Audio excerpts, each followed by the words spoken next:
All right, good evening. Thank you for joining us for board meeting on Tuesday, September 24th, 2024. I would like to do a roll call vote, please. Dr. Ravi? Here. Ms. Shaw? Here. Ms. Ekstrom? Here. Mr. Romero? Here. Ms. Luna-Rose? Here. And that's actually just a roll call, not a vote. Thank you. Just real quickly, just want to make two brief announcements. Today is National Voter Registration Day. So if you have not registered to vote, we can't get away from the political signs. You know that it's coming, but there's a national holiday to recognize that. And then also, because we are a school district, this is National Punctuation Day. So please use your punctuation. I know I have a Gen Zer who doesn't like to punctuate when she's texting, and that drives me nuts. So please thank your teachers for teaching you how to punctuate correctly. Okay, so with that, we are going to do the land acknowledgement statement. And I'm going to introduce Kiani Ross. She's this beautiful young lady in her traditional outfit in front of us. She attends Tucson Unified Virtual Academy, or otherwise known as TUVA.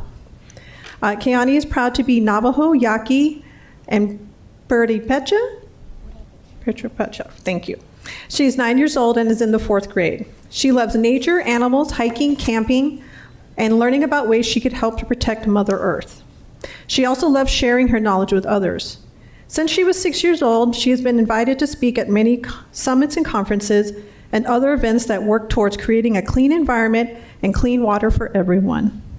Her passion is protecting Mother Earth, her animals, and all life forms. She aspires to continue to learn from her elders and mentors and her community. She hopes to inspire all youth to learn about our environment and be Mother Earth protectors.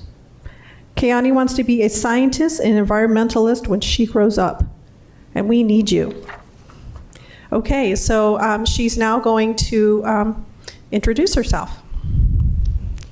Hi, my name is Kiani, and before I read the land acknowledgement, I would like to say that I am honored to be here on the ancestral homelands of the Tohono O'odham Nation. Thank you for being the original caretakers of Mother Earth. And I would also like to thank my 3rd grade teacher, Miss Dineley, for nominating me to do this. She has been very supportive and encouraging. And now I will introduce myself in my Navajo language. Yat shie Kiani yeneshe Purepecha dene nishkle Kiani bashashin yoeme dene dashiche cho baha dashanale ako ego dene nishkle ihehe. What I said in my Navajo language was, hi, my name is Kiani, and on my maternal side I am Yaqui and Purepecha, and on my paternal side I am Navajo. My clans are the Towering House Clan and the Edge of the Water Clan. In this way, this makes me an indigenous Dene girl. And now I will read the land acknowledgement. On behalf of the governing board of the Tucson Unified School District, I, Kiani Ross, acknowledge that the schools, buildings, and facilities of the Tucson Unified School District reside on the ancestral homelands of the Tohono O'odham Nation and the federally recognized tribal land of the Pascua Yaqui tribe.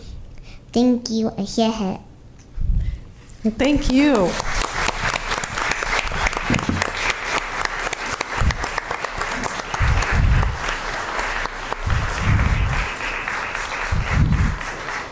Well, thank you, Ms. Steinley, for bringing her to us. Okay, now we are going to do the Pledge of Allegiance, and we do have our student here in person. Her name is Sadie Flores. She's also a student at TUVA. Sadie is 9 years old and a 4th grader. She is proud of her multicultural background and especially proud of being a member of the Pascua Yaqui tribe. Sadie's favorite subject is ELA. She looks forward all week to participate in the Reading Buddies program on Fridays, where she has the opportunity to read to first graders. Sadie loves this program because she loves to make reading fun and engaging for the younger kids, just as she has done for her younger cousins throughout her school years. Sadie loves art. She's really enjoying her current art class and learning new techniques such as creating optical illusions and forced perspective pieces. Some of her other hobbies include swimming, singing, watching Disney movies, and her newest hobby of creating miniature pieces for her dollhouse. Okay, Sadie, if you want to, everybody please stand for the Pledge of Allegiance. Hello, good afternoon, everyone. And now I will say the Pledge of Allegiance. I pledge allegiance to the flag of the United States of America and to the republic for which it stands, one nation, under God, indivisible, with liberty and justice for all. Thank you very much. And thank you, Sadie. Okay. What a great way to start off the meeting today. All right, now we are on to agenda adjustments. Dr. Trujillo.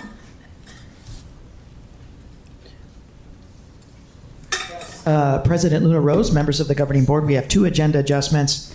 First, we want to go ahead and pull item 6.3 off of the agenda for this evening.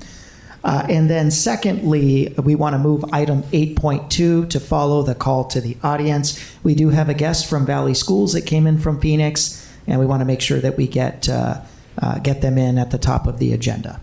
Okay. Board members, any objections? All right. Hearing none, thank you. Okay, we are now on to awards and recognitions. Yes, President Luna Rose, members of the governing board, all of you here in person, here at Duffy, all of you watching us online, just a couple of highlights of distinction and of excellence around the district for this final meeting in the month of September. I want to start off with the Catalina Trojans, the Choya Chargers, Doolin and Utterback for being named Avid School-Wide Sites of Distinction.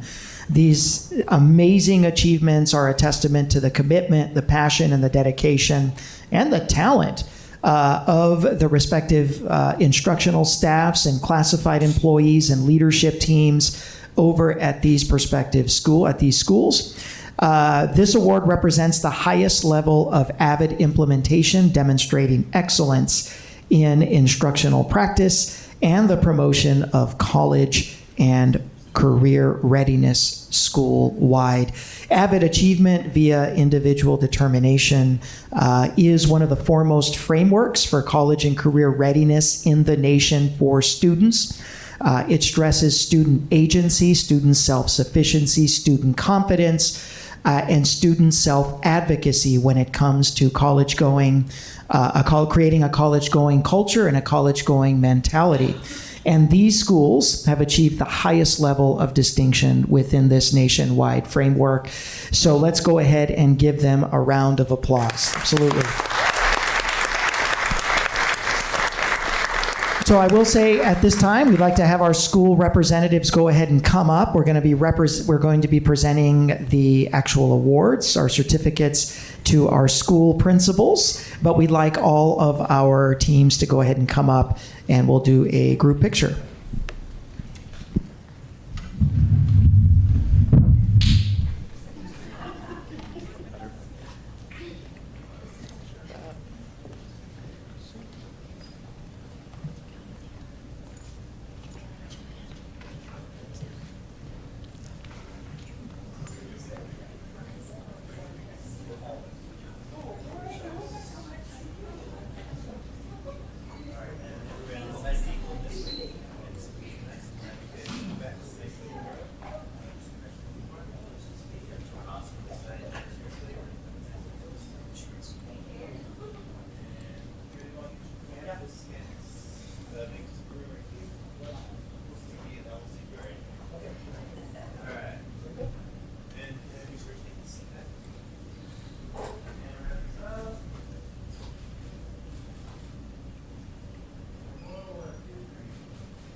And rounding us out this evening, we've got some awards for teacher excellence coming from KVOA. Recently, KVOA News 4 partnered with HSL Properties to nominate teachers in our community for their outstanding commitment to educating youth and making a difference in the lives of young people as they achieve their leadership potential here in our community.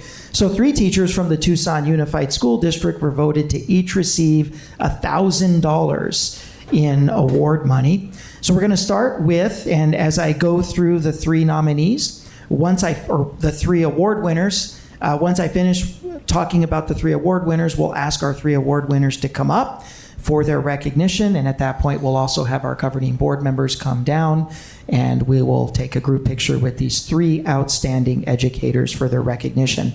So we'll start with Sonia Castellanos from Davis Elementary. A few words from Principal Campillo. Principal Marisela Campillo says, Senora Castellanos is a dedicated teacher that goes well above and beyond every day for her students and their families. She approaches each day with compassion and love, ensuring that every student feels valued and encouraged to reach their full potential. She continuously demonstrates her genuine care for those that she serves. Her recognition is well deserved. Round of applause for Mrs. Castellanos. Our second outstanding educator, Mitza Molina at Robinson Elementary. A few words from Principal Blair Lone. Ms. Molina is a passionate, energetic teacher who loves working with the preschool students. She runs an inclusive program, which means that some of the students have high needs and some are general education students. After 1 year with her and her teacher's aides, the students know classroom expectations and they love to learn. They do very well in kindergarten after they have her for just 1 year. Round of applause for Mitza Molina.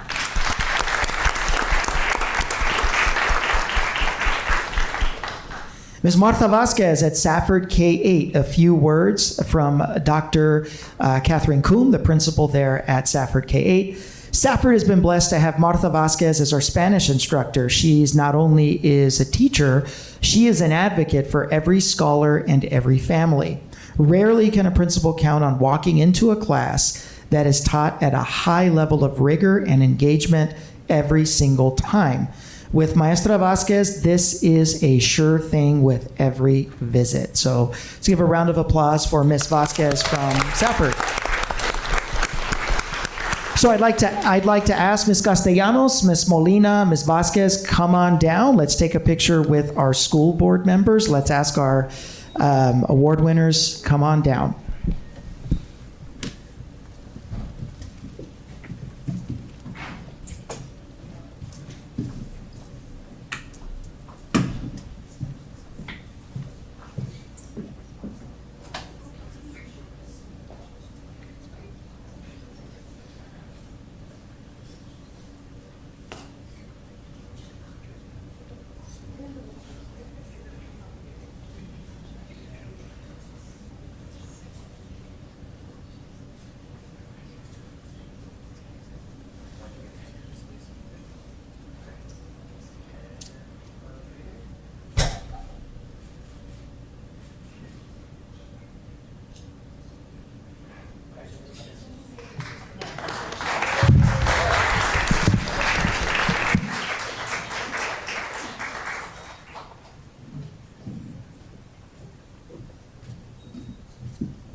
President Luna Rose, members of the governing board, that concludes tonight's awards and recognitions.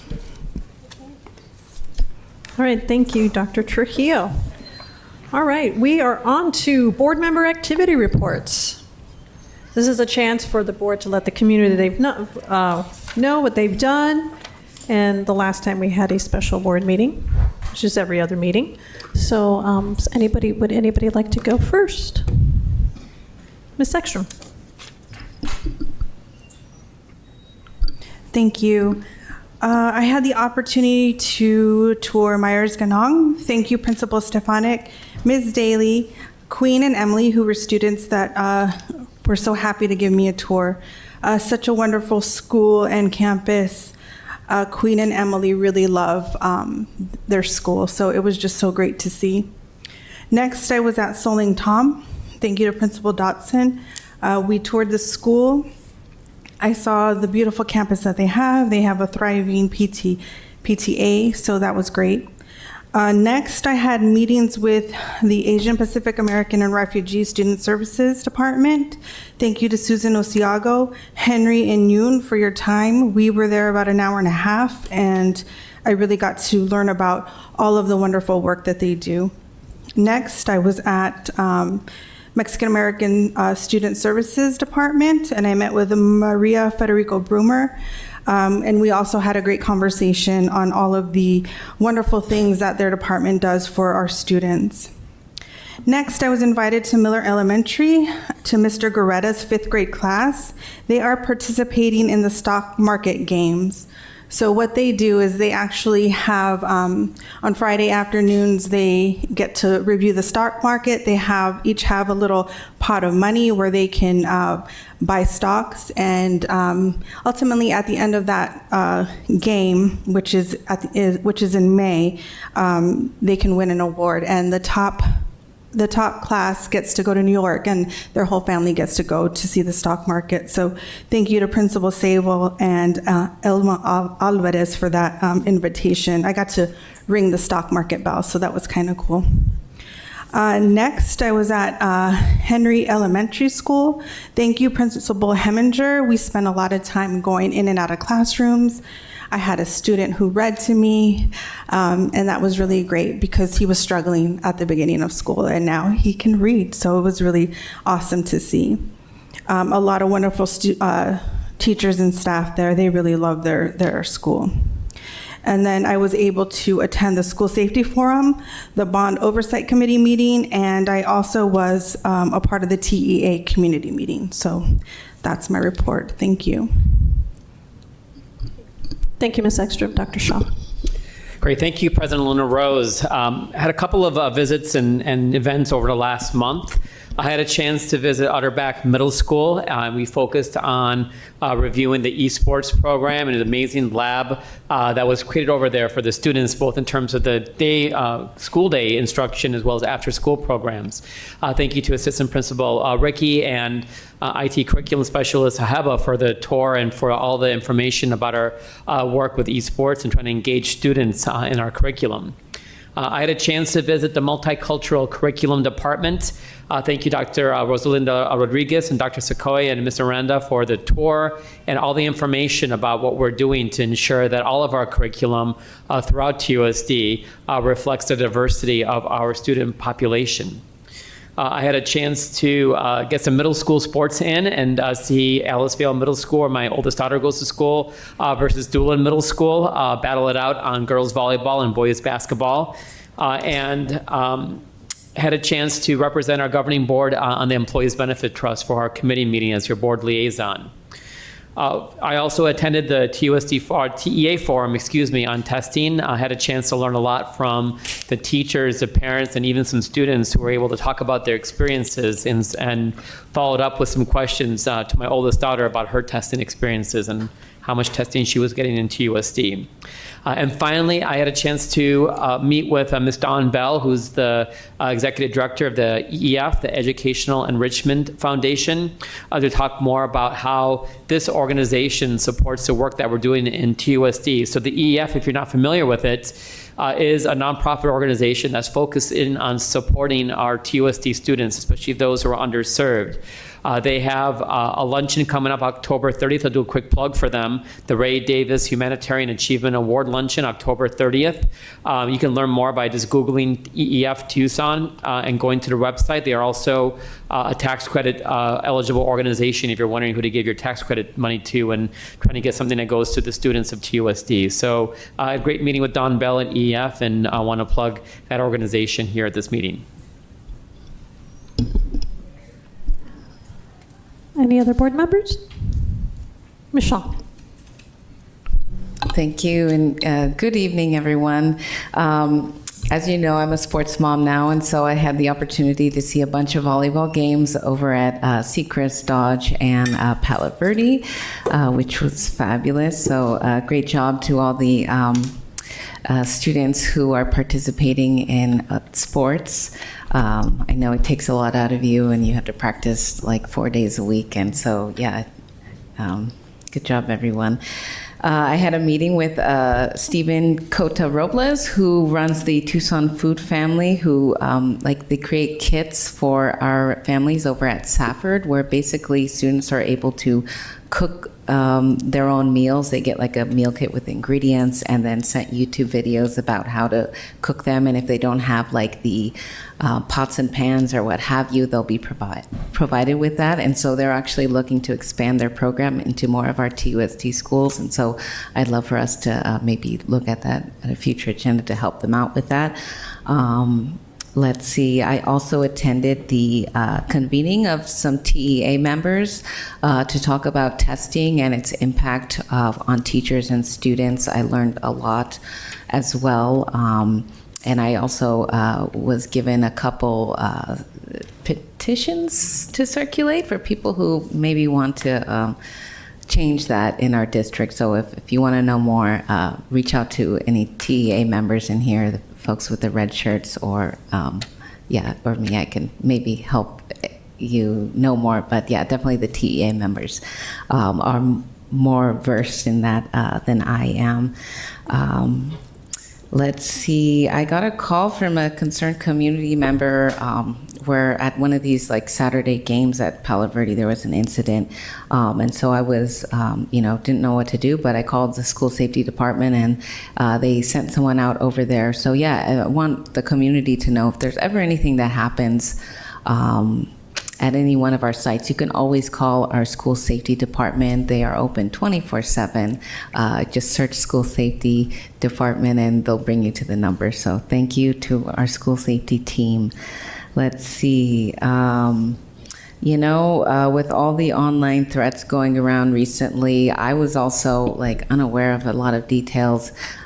Even my daughter's dad called me frantic, and I was frantic myself, and so wanting to know more, I called up old school safety director Joe Halloms, and he provided me with some information that was very helpful, and I was able to share that on some of my social media accounts. And with everything going on, I think we can do a bit better with our communications to everyone. I know what I've heard is that like the staff weren't really given the information that parents were sent. And so, just learning from these incidents, I think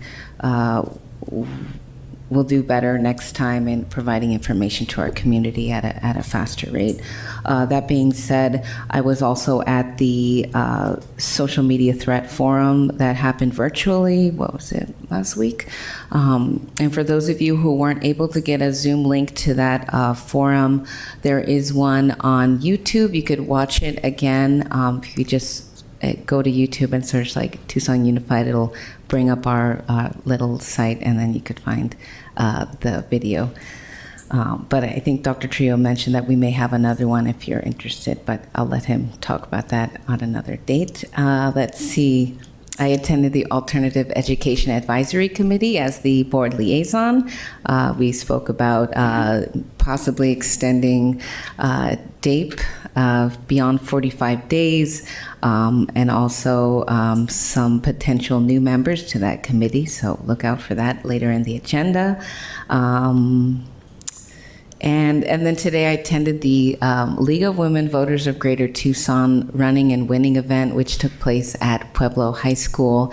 It's an event they put on every year to get more girls involved in politics.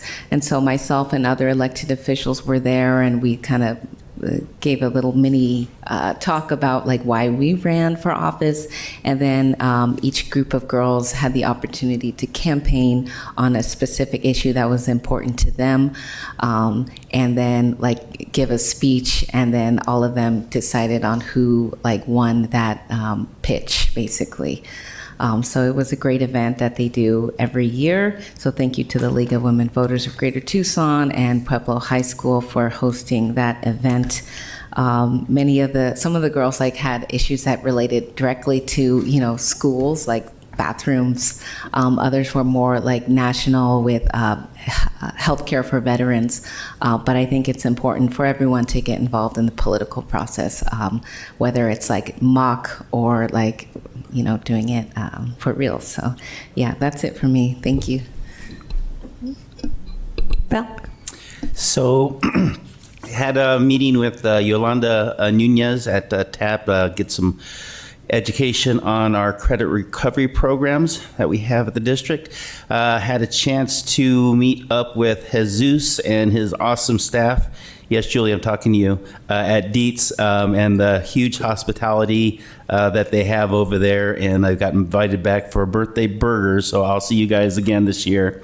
Also I went to see Principal Rose at Johnson Primary. And again, it's a beautiful little school out there. While I was there, I was able to be part of the professional learning meeting, and then also sat in on an MTSS meeting for one of the students over there. And unfortunately, it sounds like she's going to be leaving the school, retiring, and she's going to be missed by a lot of people. She's doing a great job there at Johnson. This morning, actually, I met with Principal Alex at Cragen, and to put it lightly, we had a challenging morning, Alex. We had some student issues, which, I guess being put in a board, as a board member, to seeing these things, the schools aren't always everything's not running smoothly, but to see him in a situation where he had to de-escalate, a student and kind of remove him from a class to get him to kind of calm down and get to his office and in a safe and professional manner. Like I said, we can talk about all the fun things. I'm sure this was not how Alex wanted to spend his morning with me, but thank you very much, Alex, for doing a great job. Also was on the audit committee meeting we had this year. And then tomorrow I'm going to be at Borton, see Principal Eric, and I see Colin in the audience, and I got your email, and I will see you next month also at Camp Cooper. All right. Thank you. And I will round it out. I also attended the virtual meeting on safety. It was last Thursday. And despite some tough technical difficulties, I thought that there was some really good information between the district and Tucson Police Department to the community. I'd like to thank Tucson Police Department for being as closely involved. I know that they've got other school districts, but we are the largest in dealing with this issue. And as a parent, and like all of us here on the dais, it can be nerve-wracking. So I'm hopeful that we can do another session, and I'll let Dr. Trujillo speak to that. But thank you for all of those who came. I do believe, if I saw correctly, there was almost 300 people on that Zoom call. I also had a tour of Davidson Elementary, which is probably one of our schools that are most north, near Alvernon and Fort Lowell. Thank you to Principals Sarah Andrikopoulos, Counselor Julie McGee, and Mr. Spikes, the big lizard that lives in the big aquarium. As soon as you walk in, Mr. Spikes is a very popular guy on campus. And it's like a lot of our schools, kind of tucked away in the neighborhood. So if you haven't had a chance to go and take a look, it's one of our, just like a lot of our schools, it's a great little school. So again, thank you for the tour. Like Dr. Shaw, and Ms. Shaw, I did a little sports, not me, of course, but attended the Rincon versus Palo Verde football game. And unfortunately, Rincon lost, but Palo Verde won. But it was a great game, and lots of enthusiastic fans on both sides. So there is a game this Friday, Rincon versus Rio Rico. So of course, go Rincon. And lastly, I attended the college fair at the TCC. My many thanks to the hardworking TUSD staff that put that together, counselors, Rebecca Carrier. They just did a wonderful job. It was open to the whole community, but it was a great turnout, lots of colleges, with the U of A and ASU taking up a good space.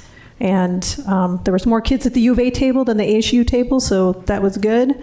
And NAU, of course, such a great event. If you have a high school student or even somebody who's in middle school, you get an idea of what the colleges are looking for, how they're recruiting our students, what kind of, everything's on a QR code. My daughter scanned all these QR codes, and now all these colleges are starting to send her materials. So it's a great event, and highly recommend attending next year.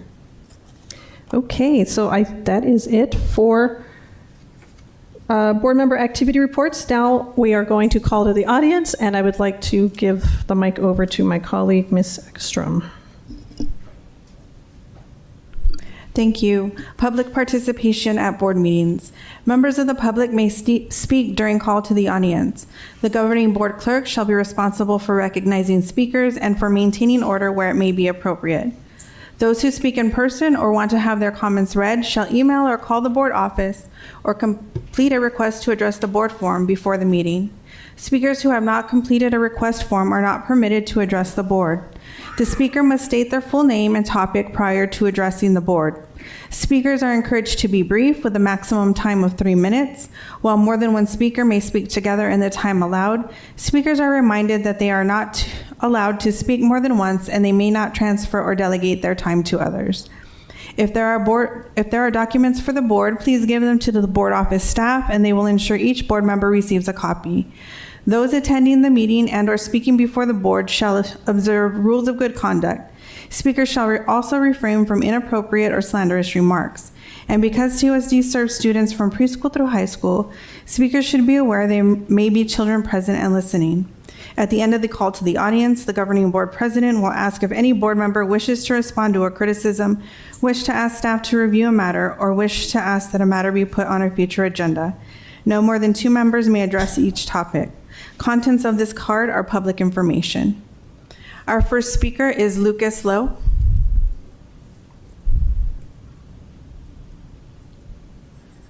Diana Piñon.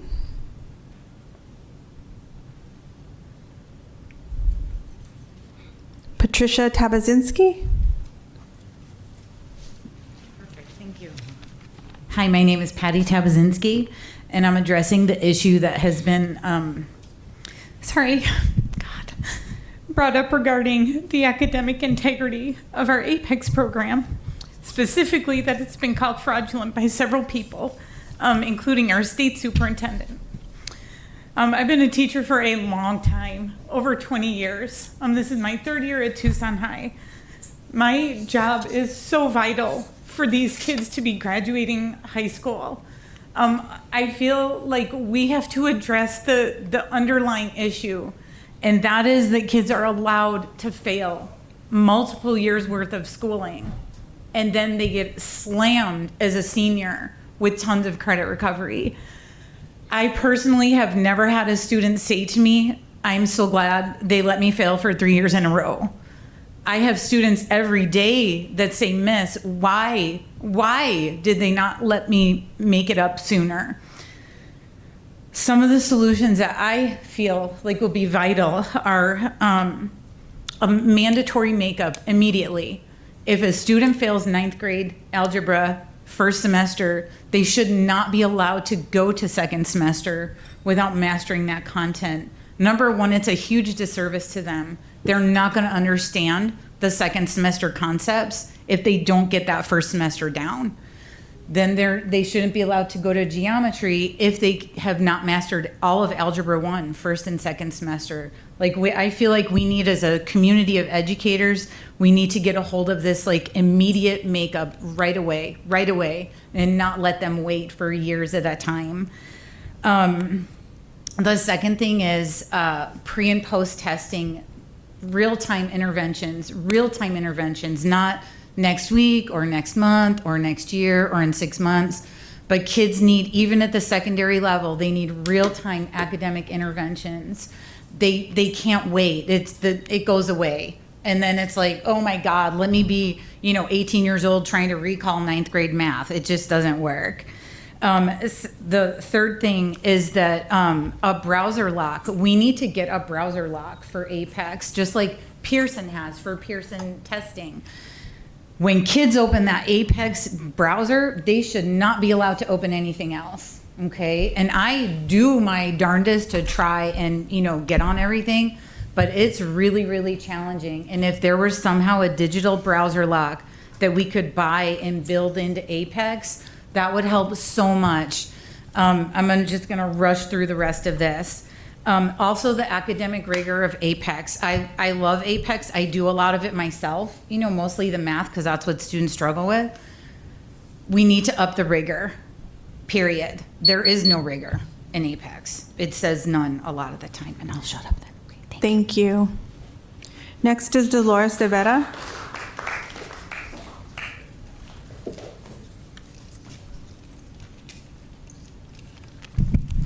Good evening, board members. I'm Dolores de Vera.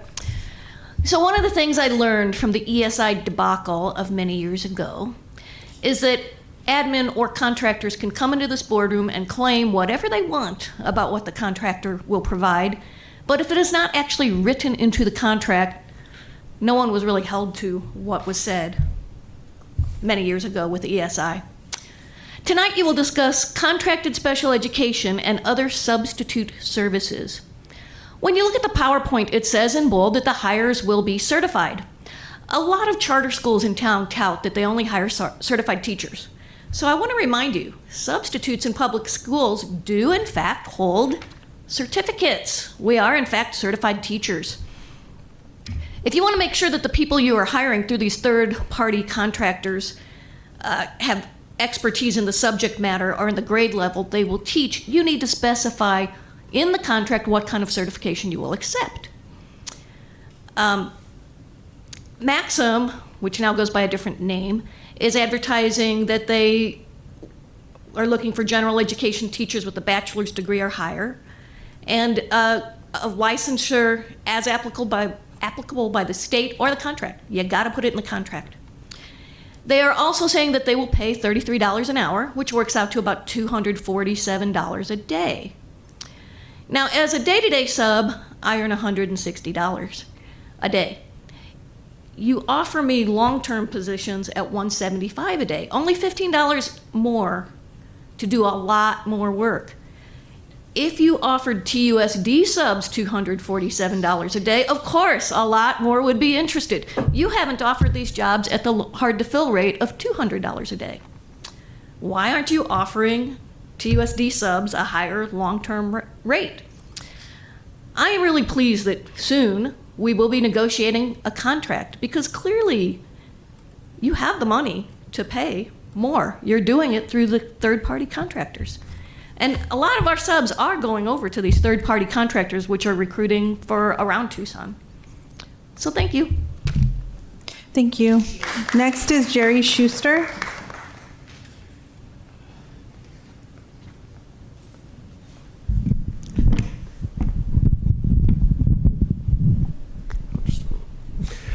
Good evening, Board President Luna Rose, members of the Governing Board, Dr. Trujillo, Councilor Ross, and staff. Once again, thank you for this opportunity to speak before you. My name is Jerry Schuster. I'm a substitute teacher with TUSD. And tonight I want to talk about considering looking into grants for various pressing needs. One of the pressing needs that's come up in recent board meetings, is our HVAC situation. And one possibility that you may want to consider is receiving grants from companies that provide or sell home products, including portable cooling and heating units. And I recall at the last meeting, Dr. Trujillo had talked about how if there's an outage at a school, but it's only 1 or 2 classrooms, it gets put way down on the priority list. If there's a widespread outage in the school, we're facing the possibility of closing the school for X number of days. Well, if we could get a lot of portable units through a grant, That would certainly go a long way in addressing that issue. And another possibility of looking into grants would be school safety. I was going online and I noticed while I looked at various websites that there are different states, California in particular, that actually have grants for school safety, whether it be equipment or what have you. That's something to consider, especially in light of, as Board Member Shaw was just talking about, the recent events, the online threats. And that certainly shows that our school safety is obviously another high priority, and I'm stating the obvious here. But these are things to consider, especially with the budgetary situation that our district is facing now and projected in the future. So that's what I'm saying. Look into the possibility of grants to cover things like HVAC and school safety, among other things. And considering that we got that awesome grant from Sprouts for the Sprouts House, it's certainly not outlandish or far-fetched to consider looking into grant money to cover a lot of these things. It's just something to consider. And one thing I want to add in the time I have left is recently when we had the issue of the online threats, once again, I want to thank our school monitors for maintaining safety, keeping everybody safe. I want to thank our school safety personnel under the direction of Joseph Hallam, so thank you for that. And I also want to thank our law enforcement personnel. Thank you very much, and have a good evening. Thank you. Next is Jim Byrne. Before, as Mr. Burns walking up, we do have an interpreter. Angelica's up front if you need interpretation services. Thank you. Thought Jerry was taking the mic with him. Good evening, governing board members, President Luna Rose, Kirk Ekstrom, Dr. Trujillo, Council Ross. Really appreciate all the work that this governing board's done. Appreciate the attendance of governing board members who came to TEA's testing forum. As you mentioned, we're trying to figure out the best issues, the issues to best serve staff and students. But speaking tonight on the parental leave, just having a couple of news interviews out there speaks to the importance of agenda item 7.5, the parental leave policy that started with the first read last month. It's big, it's important. TEA is super happy to celebrate the win with the district and you all giving progressive, forward-thinking leadership on this policy. I get lots of emails and phone calls from our sibling locals within AEA asking to see the language of the policy, asking how the campaign went, what did we do, what are the steps taken that our rank and file members did. So I want to put some shine on our district leadership, our governing board, and TEA rank and file members who put together that organizing campaign that came in April to speak with you, moved hearts and minds and policy. So I know I think the achievement here also is going to stand in national relief as well, with 12 weeks of paid parental leave. The addition that it's both employees, and I want to support the public comments on the retroactive application of this to have it start at the beginning of the school year. We know this came up in April, and it took a lot of work on the district's part, much thanks to Employee Relations and Human Resources for vetting the language and drafts and things like that to make sure it checked all the boxes within FMLA and things like that. So it took some time to get to us, to get to you all and things like that. So I think it's fair, and I don't think there's probably a huge number of qualifying incidents that have occurred, qualifying events that have occurred already this school year, but I think it'd be right by them to retroactively apply that. So whether that's a motion to add that language or if it's simply sort of checked off by direction from you all to give to district on that, we'd really appreciate it. But again, a big thanks and high fives across the board. Thanks so much. Appreciate it. Thank you. Next is Tara Radliff.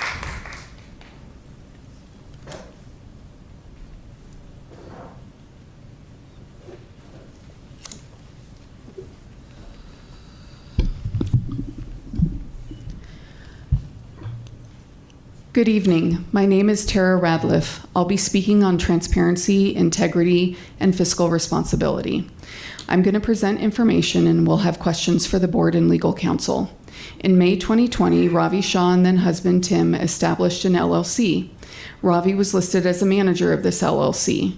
In June, while Ravi was campaigning for the TUSD election, Tim and their joint LLC were hired by Higher Ground. In August, Higher Ground was awarded a contract with TUSD. ARS 15421D states an employee of a school district, including a person who directly provides certification or classified services to the school district as an employee of a third-party contractor or the spouse of such an employee, may not hold membership on the governing board of a school district by which the employee is employed. Did this make Ravi ineligible to be a board member? If so, then are all the votes he's cast and business done on behalf of TUSD null and void?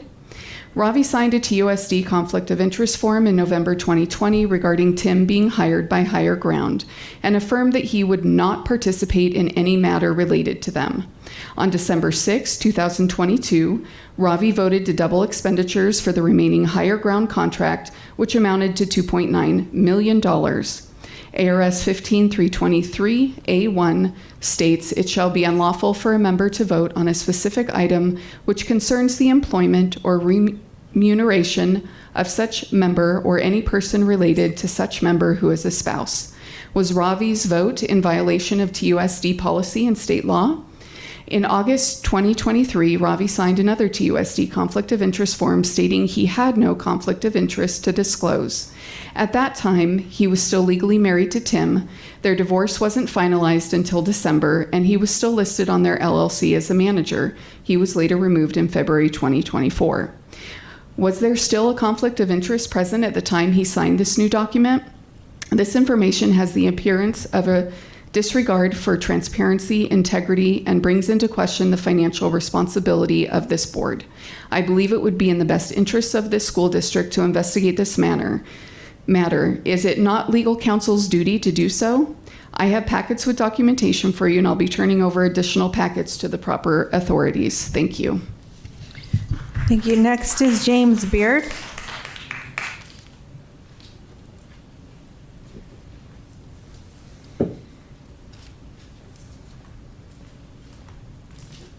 How's everybody doing tonight? All right. Not really ready, but I'm ready. I came here tonight, one thing was talking about security, but the first came my attention was the air conditioning. It's freaking awesome in here. Feels great. Love it. Every unit out there has got so much hail damage. I'm curious, is TUSD self-insured on the air conditioners? Because if they are, or they are not, if they are not, the insurance company should be covering the damage to the air conditioners, and that would be a savings to them. As far as the mini splits go, they've got the portable units that got brought to mention. The electrical usage will be too high for the circuitry that I know of is too much. They take 20 amps each, and you'll overpower the existing grid unless you upgrade the electrical too. It'd make more sense. I do air conditioning.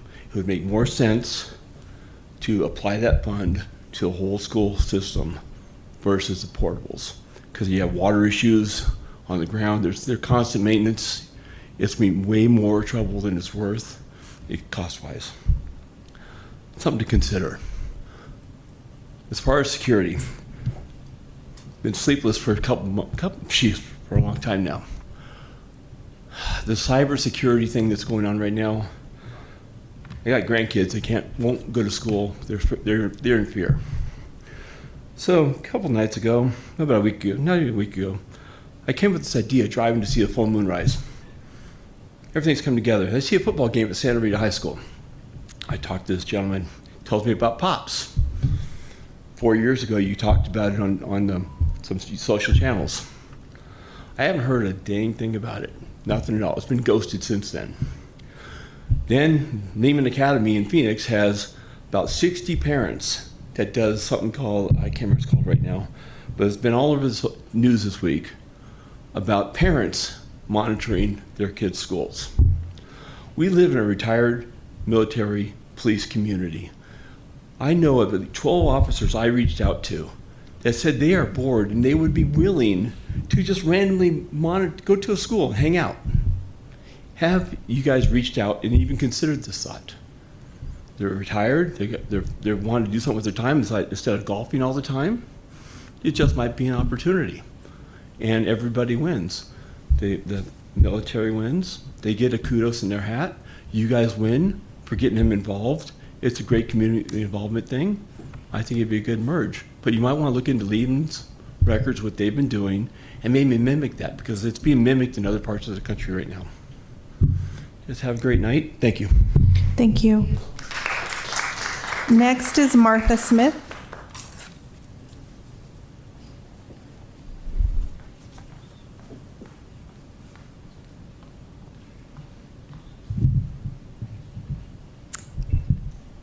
A little too high. Good evening, Governing Board, Administration, and beloved TUSD audience. The reason why I want to speak today is just very briefly to go ahead and share on a high level how internal audit works. And the reason why I'm doing this is because there was a release of several of the internal audit reports that I feel that some people are having a little bit of an issue either understanding because they were addressed so long ago by the time they were published versus by the time they were actually spoken to or about. So therefore, what I'm actually doing here is to try to alleviate that little bit of a pain and say if anybody has any questions about those audit reports that were published just recently, but they were spoken about a little while ago, I want to go ahead and extend my phone number and say, call me, let me know. The best way to clarify something, if you have a question, is to ask the author. I'm the author of the reports. I welcome anybody that has any questions. Rather than go and ask other people that didn't write it, call me. My phone number is 520-225-6073. I am happy to take the time, and I definitely welcome anybody that has any questions regarding any of the findings. I am more than happy to address them. And again, I thank you very much for your time, and thank you for everything that you do and your dedication. Thank you. Thank you. Next is Pilar Acosta-Reese.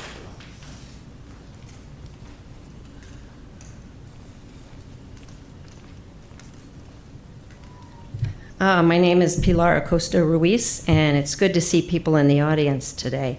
So I have a couple things I want to talk about. As pro-labor endorsed candidates, I would remind you that, outsourcing to a third-party contractor, instead of just paying the employees that you have a little more, might be a good idea.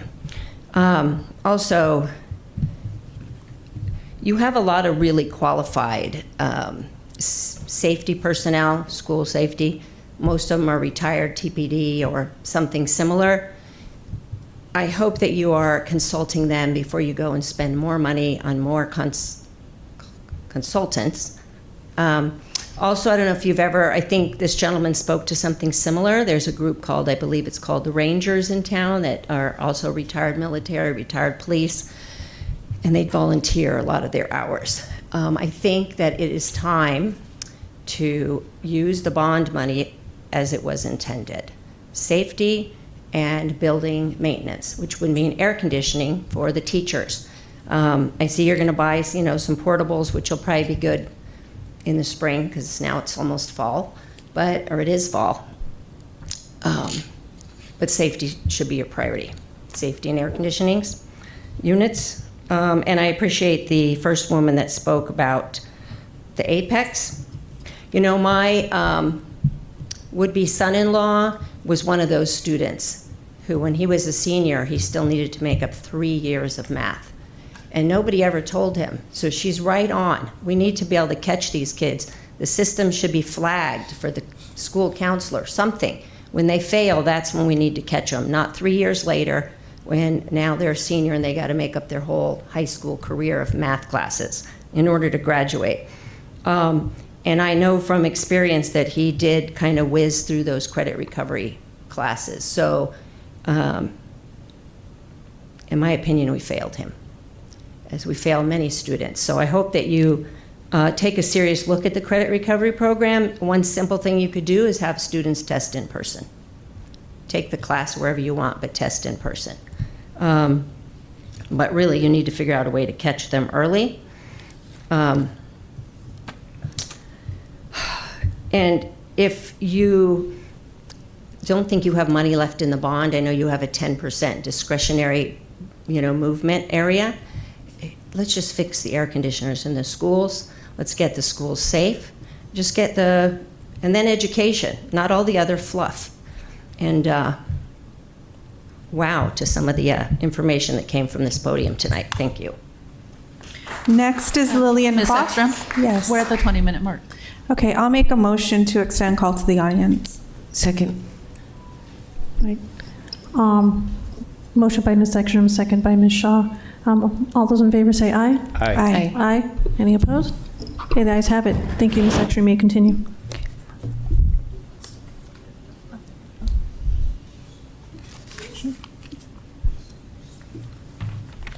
My name is Lillian Fox, Board, and Yolanda Barbora, Superintendent Trujillo, and Counselor Ross.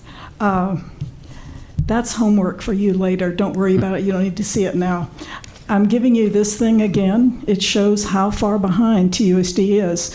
The difference in what is there that you're going to get, I highlighted the website for the Arizona Department of Education.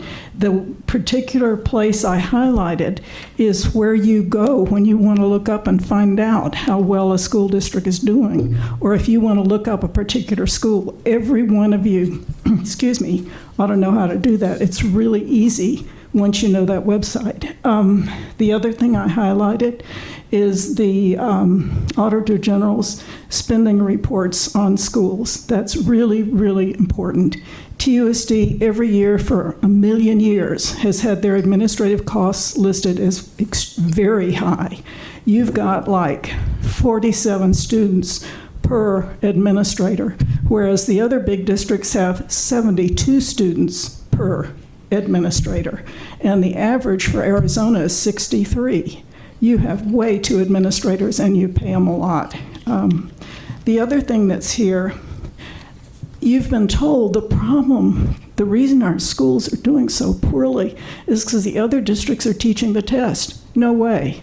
This is 3 categories of failing schools that the Department of Education uses. In the first category, it's the lowest performing, the lowest 5% of all the Title I schools.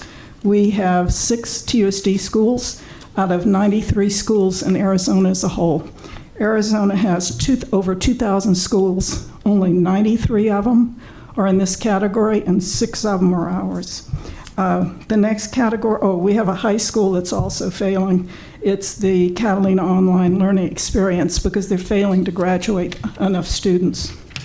Another category is schools where they have a subset of students who are performing don't meet any kind of standard. We have 63 schools on that list. I didn't bother to write them down because it hurt my hand.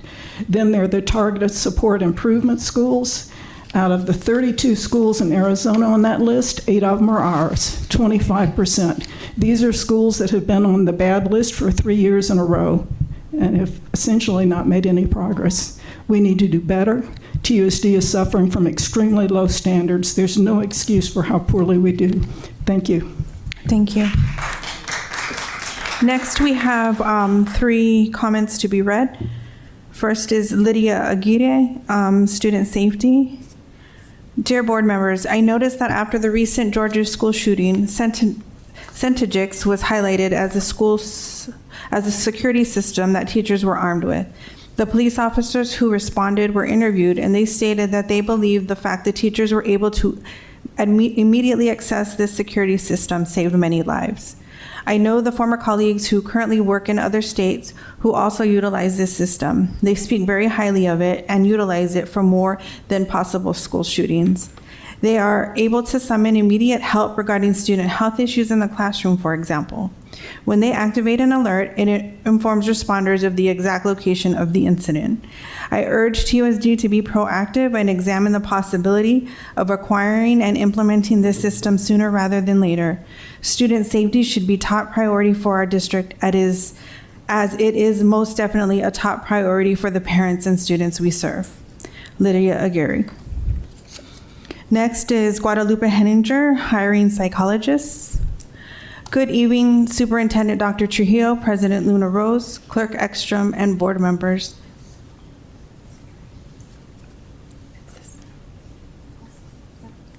Thank you for your hard work. I am happy that our board members Natalie Luna Rose, Sadie Shaw, and Dr. Ravi Shaw are running for re-election. They have worked hard and done a world of good for TUSD for 4 years. They have wisdom, heart, and their only agenda is to make TUSD better. My name is Guadalupe Henninger. I am in favor of item 8.1, motion to approve retired school psychologists to be hired by TUSD. Psychologists are an important and vital part in addressing the needs of TUSD students. As they say, because of the nation's shortage of school psychologists, it only makes sense to retain TUSD school psychologists considering retirement. We need to address the root causes that affect our students. Social media is a contributor to the student stress and anxiety. Why have we lost the internet to the culture of lies, hate, division, and disinformation and missing information? In special interest groups for some elected officials and foreign entities have created the weaponization of social media to spread lies, hate, division, and disinformation. All these can cause real damage and harm to students, teachers, parents, and everybody else, and fracture our social structure and people's constitutional rights. This is not normal. There was a time was a dynamic place of curiosity and knowledge. Social media CEOs need to create guardrails and follow the policies that they already have in place to stop the lies, hate, division, and disinformation. We live in a nation of laws. Retaliation, obstruction of justice, colluding with foreign entities are against the law and need to be prosecuted. We know that investing in our students is good for their well-being. At the state level, we need to call our AZ GOPED-led legislation to make the funds that they are sitting on unspent available for schools. We also need to call the Arizona Department of Education and our Arizona State Superintendent to make the funds available for schools before they expire at the end of the month to help those students who really need help. At the federal level, we need to call the U.S. GOP-led House of Representatives and tell them to continue the investment that Biden-Harris administration created that have helped our schools during hard times. These investments expire at the end of this month. Next is Eliza Vaughn, electric buses and other great news. Good evening, governing board members. I am excited most of you supported the pilot program for electric buses. What a great way to try and incorporate electric into our fleet. I was taken aback by Ms. Shaw stating she's against turning the fleet electric when she doesn't even know what this program looks like yet. And Mr. Romero is just pandering to his supporters. Thank you, Ms. Ekstrom, Ms. Luna Rose, and Dr. Shaw for your vision. This brings me to another topic, and that's the school board election. Imagine my surprise that Ms. Pilar Reese is an actual candidate for this position, a Mark Stegman supporter. Not once have I heard a positive thing come out of her mouth about the district. In fact, she stands for everything I am against. We don't need another Mark Stegman on this board. We have a board that works together. The other candidate, who I won't even name, is an anti-LGBTQ supporter and outright lies. We don't need this on our school board. Thank you. And that concludes our call to the audience. Okay, thank you so much, Ms. Ekstrom. All right, board members, any response? Mr. Romero. Actually, quite a bit. First, I want to thank Patty for coming on up. When I was going to school, that's kind of how the process was. If you didn't, do Algebra 1, you don't go on to the next level. You had to know the subject before moving on.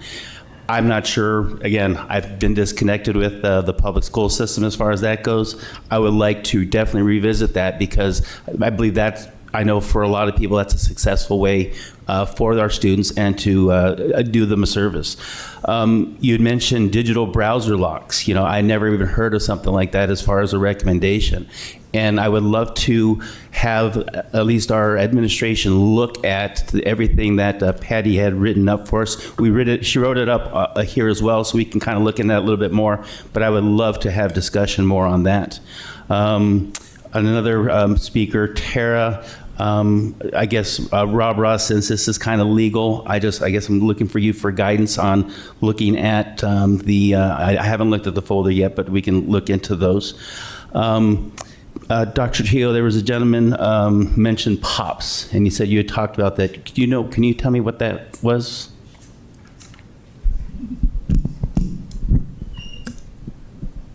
I'm not sure I can get into too much. It Okay. hasn't really been agendized, but we certainly can follow up on the suggestion with regard to retirees. Okay. And then I know we talked last time about these portable units. We have someone who's in the industry about portable, mentioning some possible downsides of that. I know when we talked last time with Greg, we didn't talk about any downsides. Again, my biggest thing is making sure we're getting cool in these units. So if there are negative things, I hope we talk about those when we come up on the agenda later on. And again, I appreciate Martha coming here today. I do have your phone number, and I do call you all the time, so thank you for being there when I need assistance on here. And then kind of also what was mentioned here, like with Lydia, on school safety on our kids. Again, we need to make sure we keep this as a priority. Thank you. All right, thank you, Mr. Romero. Anybody else? Ms. Shaw. Thank you, and thanks to everyone who spoke at the call to the audience today. Ms. Tabazinski, thank you for commenting on the issues that you've seen in our school and your work with the APEX program. I'd like staff to review the recommendations proposed in that specific call to the audience, especially that browser lock, because I think that's critical in making sure that, our credit recovery system is, as on point as it can be. So thank you for that. And I also appreciate your comment, Ms. De Vera, about the rate that your long-term subs are paid and the daily rate as compared to the Maxim subs. I'm sure we are losing a lot of our subs to Maxim, and so I think we should look into your recommendation as well, and I'll speak about that when the item comes up. Let's see. I was also going to say for our staff to review the recommendations by Mr. Beard, I believe, about the volunteers having a greater role at our schools, especially when it comes to school safety, potentially. I know we have a shortage of monitors, and so perhaps that will help alleviate some of the issues that we are having. Let's see. Thanks to Ms. Smith, our internal auditor, for coming here and speaking. I appreciate your openness and your transparency, and I trust your work. Let's see. Thanks to Ms. Fox for all your research that you do for the board. And let's see. And then to the last speaker, I'm sorry I didn't catch her name, who had a criticism about my comments about the electric buses and, mentioning that I wouldn't be interested in converting our entire yellow and white fleet to electric. I appreciate your criticism, but I stand by my statement, this would be hundreds of millions of dollars to do such a thing. And although it would be good for the environment, I think, the job of us here at the governing board is to make sure that the money that we have goes directly to students and those staff members who work with students. And so, I still appreciate the criticism, though. And, we do have just a very limited amount left over for that bond allocated fund for transportation. So we can't do much with the leftover. I think Mr.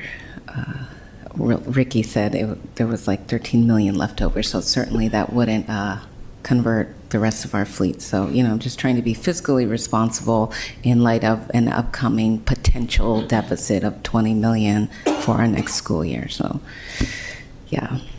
thank you. Thank you. Dr. Shaw.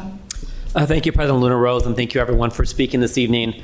Wanted to follow up with Jerry mentioned about grants, and thank you for bringing up the grants. And that's always been in the back of my mind and how much money is left on the table. Dr. Trujillo, can you, in one of your upcoming reports to the board, work with Mr. Lanza and what the staffing looks like in terms of how grants are applied to, and if there room for us to maybe approve some positions for grant writers? I think it's, for me, surprising that we don't have grant writers in our district for how big we are and all the grants we manage, but maybe that job is being done by other positions that might not have the same title. So I'd love to learn more about what we're doing to make sure we don't leave money on the table.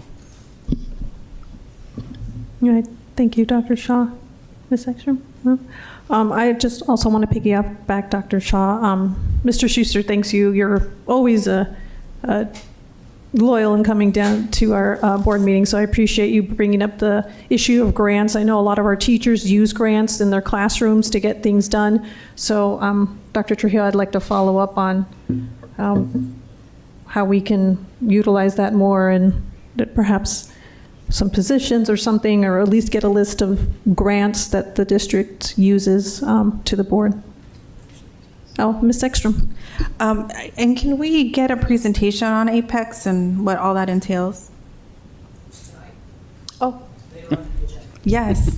But I guess for me, it's more than that. Like, so from this info study item, when are we able to make recommendations?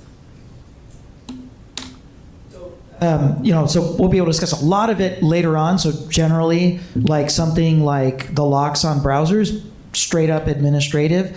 Something more like creating what are called drop-back classes would probably have to go through alternative ed advisory committee. Drop-back classes are fail first semester, hold you back. There's logistical challenges and there's some philosophical stuff. That would probably best run through committee, but something like with security, we can probably have admin look at, and we'll be talking about that later on in the agenda. So because this is agendized as study information, are we able to give those recommendations? So tonight you could give recommendations, as direction as a study, okay. And you can certainly direct your committee, your board-appointed advisory committee to look at, particular recommendations. We can certainly operate off of direction for something like a browser lock, like something that we heard here this evening. All right, I think that's it. Okay, thank you so much to everybody who spoke this evening. Now we are on to consent agenda. We dropped 8.2. Oh yeah, we are going to 8.2. My apologies. Approval for recommended medical and pharmaceutical service providers through FY 2027. Dr. Trujillo. Yes, I'd like to welcome Mr. Elvis Becerra. I think he's here from Valley Schools this evening. Come on down.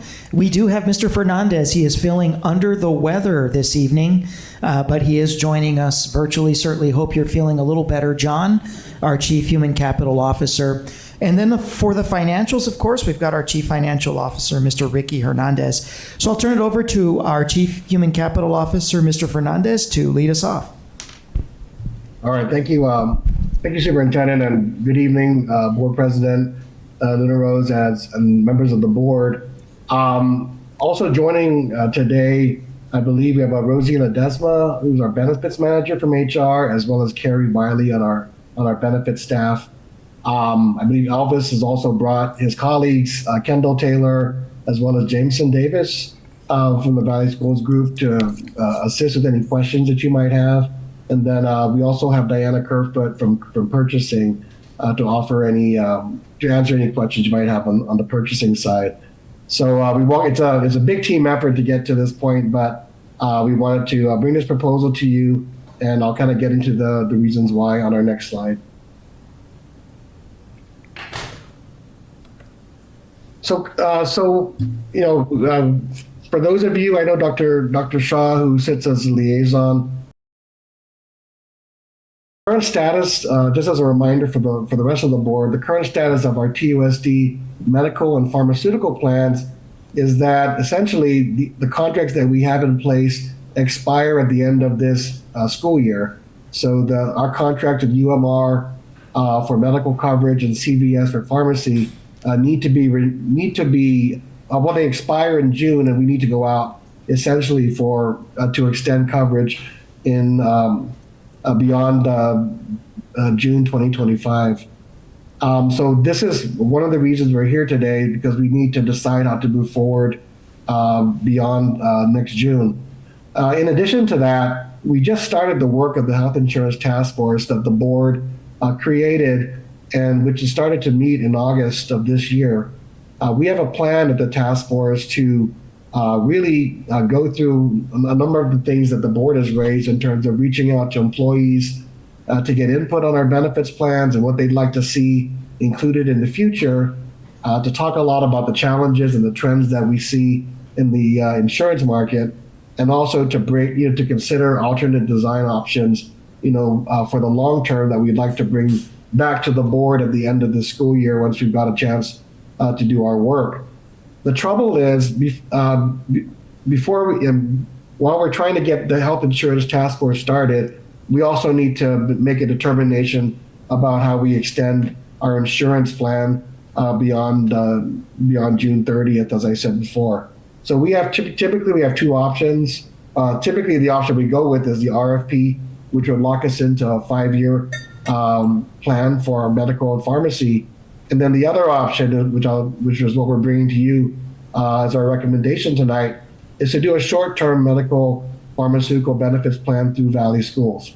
So I'll get into the pros and cons of both options as we go to the next page. So in our traditional RFP option, I think the main issue there is timing. If we wanted to start the RFP process, and we've been working with our purchasing office to really nail down the time frame, we need to get started right away. So in October, we would get this process started to complete by the end of November, and then basically be able to enter into a contract and bring a benefits plan for school year 25-26 to you in the January-February timeframe, where you usually review and approve our benefits plan. The challenge with that is that our health insurance task force won't really have enough time to provide input. We just, in our first couple of meetings, we did a lot, in addition to launching the task force, we set out a plan for the year, which has us moving into an employee benefits outreach to our employees through surveys and through focus groups, and then moving on from there based on the input. That's going to take us several months, but if we have to get into an RFP right now and conclude it by November, we really won't have any opportunity to take the task force input into consideration as we nail down another 5 years of a contract. The other issue is that we're not convinced that a new RFP will automatically result in a lower cost or the updated, or meet the updated needs and preferences of employees that I think the board has asked us to really take a hard look at. It's also possible that the RFP process could end up with us contracting with new vendors, which would result in potential disruption to our current services for our employees, our provider networks, and so forth. At the same time, we're looking at trying to get this task force going.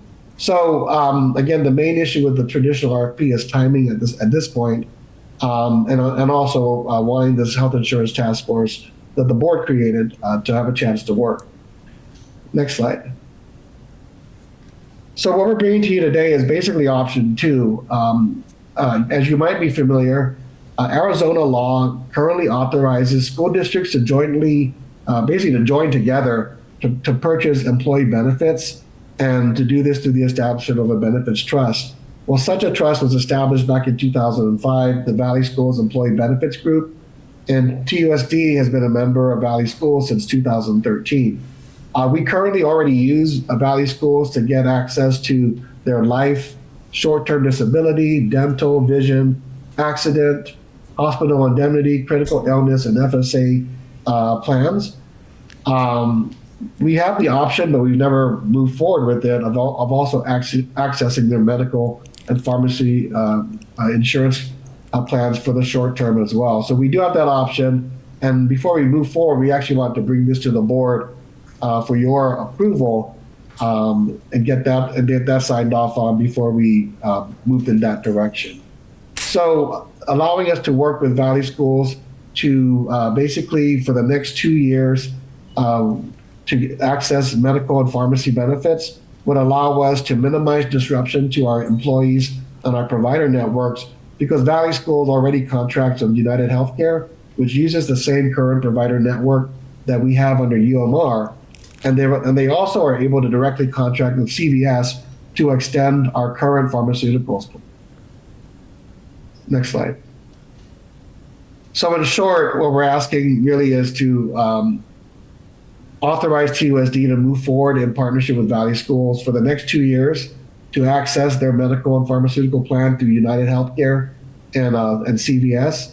And that'll take us through basically through the next 2 fiscal years to the end of fiscal year 2027. That's June 30, 2027. This will give us enough time for the task force to evaluate medical plan alternatives and to bring them back to the board and the Employee Benefits Trust for consideration. It will minimize any medical provider disruption. It'll minimize prescription drug plan disruption, and we're hoping it'll allow for some potential for savings through the partnership we have with Valley Schools to actively monitor and manage our claims and utilization, which we do on a month-to-month basis. Next slide. So with that, we want to thank you, board members, for your consideration, and hopefully your approval this evening. We're available for any questions. Thank you, Mr. Fernandez. Board members, any comment or question? Ms. Shaw. Thank you for the presentation. For the short-term medical and RX benefits through Valley Schools, how long would that be? So the short term is we're asking for the next 2 years, which would begin July 1st, 2025. I see. Thank you.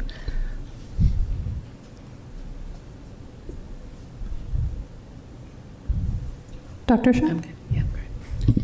Thank you, President Luna Rose, and thank you, Mr. Fernandez, for the presentation, and thank you for being here from Valley Schools and all the way down to Phoenix for this. I think our district really is at a crossroads. I think our society is at a crossroads, whether we continue down the same path long term of our sick care system and fee-for-service system that is not doing our society, our community, and definitely our employees really good service, or whether we find an alternative where we really look at a healthcare system that's bent on providing care that's in the best interest of the patient and not in the best interest of a fee-for-service model for our employees. We need time to set this up. I'm really excited that we have the healthcare task force in place. I was able to attend the first meeting of the task force about a month and a half ago.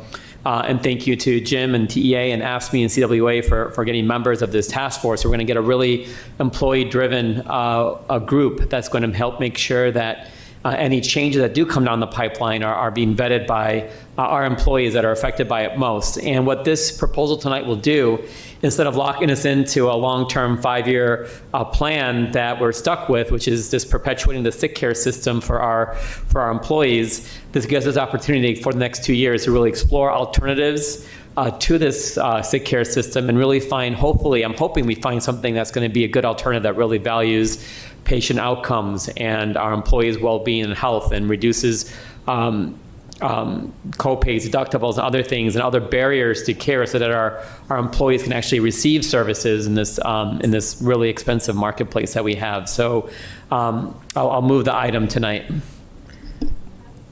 And I will second the item. Any other board discussion? Mr. Romero. Do we have like a deadline where we're having our task force come up with something so we don't have to come again back with another 2 years? So we don't technically have a deadline, but we do have a plan in place that'll take us through the end of to the end of this school year. And essentially, I think the first phase that takes us through December is really reaching out to our employees, conducting focus groups, getting information back from our employees regarding, again, the status, their perceptions of our current plan, what benefits they'd like to see, and so forth. So I think the first phase is really going out there and gathering information, like Dr. Shaw said, from the front lines, from our users, from our employees. Once we move into January and beyond, we want to start the conversation around, given all the information we've received, and given the challenges and the that we've seen with our current benefits plan and environment, what are some options and alternatives that we need to explore and look at in order for us to, like Dr. Shaw said, to consider, what those other approaches might be to addressing the needs of our employees, and to do so, with affordability and choice in mind. So that'll take us through, the spring, and we were planning to bring this back to the board for an update and presentation towards the end of the school year. And based on that, we could map out, the months following. So really, we have a 1-year plan to kind of bring us to a point where we can give you some preliminary the recommendations about what we've learned and what we were looking at, and then we can also get a better sense of how much time it might take to move forward with those options, and get more concrete steps as to how to make those a reality, whether through a new RFP or some other process. Thank you. Ms. Shaw. How often does the health task force meet? Or we're meeting on a monthly basis through the school year. Okay, because 2 years is quite a long time, and like in that period, our staff are going to be paying like thousands of dollars for their benefits, and so I mean, if we can find a more affordable option sooner than later, I think we should do that. And I understand that it takes a while to survey all of the options and then to talk to our general staff about things that we found. But like in the event that we do find an option that's better for us in like 1 year, can we do away with the other year of the agreement with Valley Schools? So I guess conceptually, yes. What I mean by that is we did in our plan, make it our goal to be able to bring back to the board by the end of the school year our findings and our recommendations at that point. And so again, if we are at a point where we can make some definite recommendations that can be acted upon, then we will certainly do so within that time frame. Or if we need additional time, we would be able to let you know at that point. But the idea is that yes, the board has asked for the task force to get to work. We're going to want to get back to the board in a reasonable time period to share what we've learned and to make any recommendations at that point. It is taking some time because we are trying to get everybody up on the same page with regard to insurance and benefits, which is sometimes a foreign language even to me to wade through. But I think we're making progress, and I'll be happy to keep the board updated more frequently if needed. Okay, thank you for clarifying. All right. Board members, any other questions? Mr. Romero. Is there a reason why we're just doing it 2 years this time around versus 1 year? And if we don't have a plan in place, then go for the second year after that?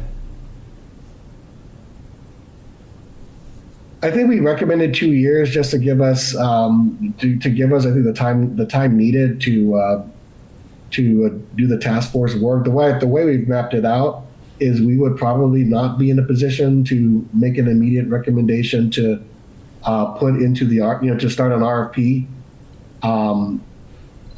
by next October.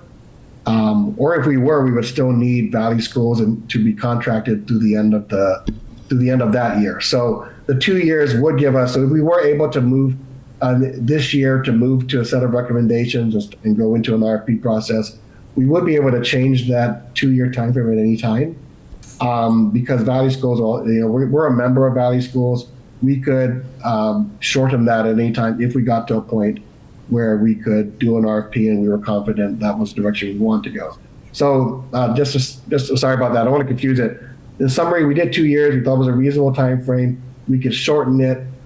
We have the flexibility to shorten it if we need to, based on our membership with Valley Schools. They don't lock us in. They just allow us to make that determination more flexibly than we would if we were under a 5-year contract with an outside vendor. Thank you for the explanation. Appreciate it. Dr. Shaw. Yeah, I think 2 years is a good start right now. You're kind of both like one and the other. Is it too short? Is it too long? I think it's a good start because it's not like we're just choosing between United Healthcare and Blue Cross Blue Shield or Aetna. That's not what we're trying to decide here. We're really reinventing the wheel in terms of how we're providing healthcare coverage for our employees. And we might find that there isn't a good option out there. We're just stuck with the system that exists, which I would really support if that's the case, but that might be what we conclude. But we're really reinventing the wheel. There's no big employer like us that's doing this right now, and we would have to create our own networks potentially, work with P3 or other partners that exist in the community that's doing some of this work already, and really be one of the big players in this space if we were to do so. So I think minimally 2 years in terms of figuring out what the balance is that is going to be in the best interest of our employees in terms of choice versus cost versus access to care and other things and quality improvement metrics, and then going from there and then creating this network with the players in the market space here in the Tucson area. So I think minimally 2 years in terms of being able to accomplish something like this. Okay. All right. We have a motion on the table to approval of a 2-year partnership with Valley Schools Employee Benefits Group. Ms. Bobo, can I get a roll call vote, please? Dr. Ravi? Yes. Ms. Shaw? Yes. Ms. Ekstrom? Yes. Mr. Romero? Yes. Ms. Luna Rose? Yes. Okay. Item passes 5-0. Thank you so much, and thank you for coming down this evening. All right, now we're going to consent agenda. We dropped 6.3, so it would be 6.2, then 6.4 through 6.7. Yes, Ms. Shaw. Can I pull item 6.6? Okay. Yes. So we're pulling 6.6, approval to award request for proposal RFP consultant for K-12 public school district safety and security and technology. Dr. Trujillo. Yes, I'd like to welcome our Director for School Safety, Mr. Joseph Hallams, to address Board Member Shaw's questions. And then from a purchasing perspective, if there's any procurement-related items, we certainly have our Director for Purchasing, Diana Kierfoot, here. Hello, good evening. Yeah, I'm here to answer any questions that you may have. Okay, thank you. Yeah, couple questions. Is so this consultant would be for 1 year. The dollar amount is $178,000, which is quite a lot. It looks like it's coming from M&O and not our bond. And so I'm just wondering, like, why we have to pay a consultant for, it seems like a survey of our security in schools. And although I think it is, you know, sometimes good to have a new pair of eyes on the district and our schools, I do think that we know, you all know where the holes are in our district. I think they've been outlined very well in the internal auditor's report. And so I'm hesitant to spend this large amount of money considering our upcoming deficit and, you know, your expertise and the outlines that we already have and what we do know of how we can make improvements. So just wondering if you want to speak on this item. Is this something that you wanted or was it someone else? I don't know. Yeah, I think this is definitely something I brought forward. This is something I see that benefiting the district in the long run. I appreciate your comments. I appreciate the ongoing comments that we receive about TUSD School Safety Department. I'm very fortunate. I have a team of amazingly dedicated professionals with a vast background and can kind of evaluate our schools. And we've made significant improvements, I think, in the last several years, whether it be through training, our physical infrastructure improvements. We're going to be seeing some of those more in the bond, our comprehensive student threat assessment systems. We've done a lot, and there's a lot more to do. Where we don't necessarily have those expertise is on the technical side. And the scope of this, what this RFP is going to be providing, is specifically the technical aspects or the technology associated with school safety, which is really what I see as the future of school safety. There's not an incident where that comes up and makes the news where we don't have people asking for additional monitors. We'll never get away from monitors. Unfortunately, we'll probably never get away from, some of my staff and actual armed individuals being there. What I'm trying to do is introduce a force multiplier, so we can have a better scope, a better understanding of who's on our campuses, and this is a 24/7 hour operation.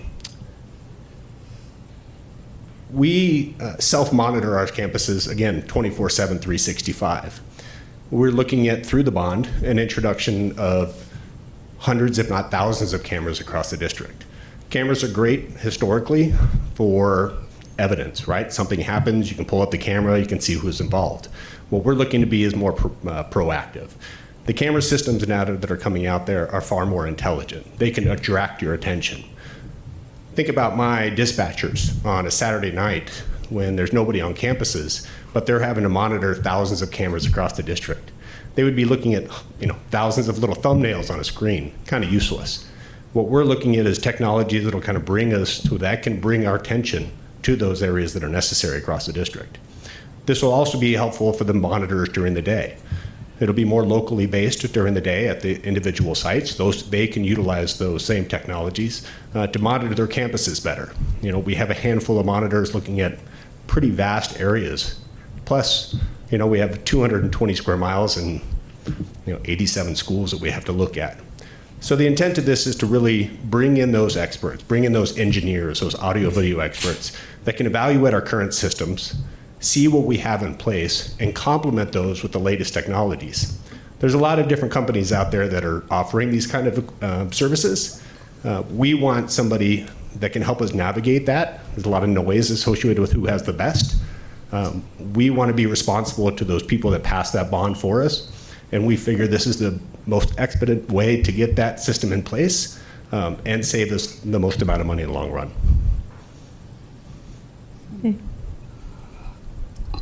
Okay, thank you for clarifying. So they're, I guess, experts in the technological side of school safety, and they can provide recommendations on vendors? Is that what you're saying? Yeah, so what they'll be doing, again, is initially doing an evaluation of the current systems we have. Then they'll be helping us form our overall goals and objectives going forward of what we want to accomplish. Then with them, with their deep understanding of not only the vendors that are out there, but the technology side. I mean, these are basically computers with a lens on them. We don't have that that expertise within our department, so they'll be able to help us do that again across 100 different sites, if we can count our support sites, 220 square miles, making sure all these systems work seamlessly. Because it's not just cameras, we're talking access control, our burglary alarm systems, our fire alarm systems, our PA systems, all have to be integrated to work seamlessly. If or when there's a significant event, we can ensure that our systems are in place and we can respond accordingly. Okay. And so I see we received 10 responses, and I guess, can you talk, Ms. Kerfoot, about why this specific one is chosen? Can you talk more about the procurement aspect of this? Is there one, I don't see in the board docs a specific vendor, but do we have 10 and we're, that's the full budget amount for the highest person, or? Well, I was going to say, President Luna Rose and board members,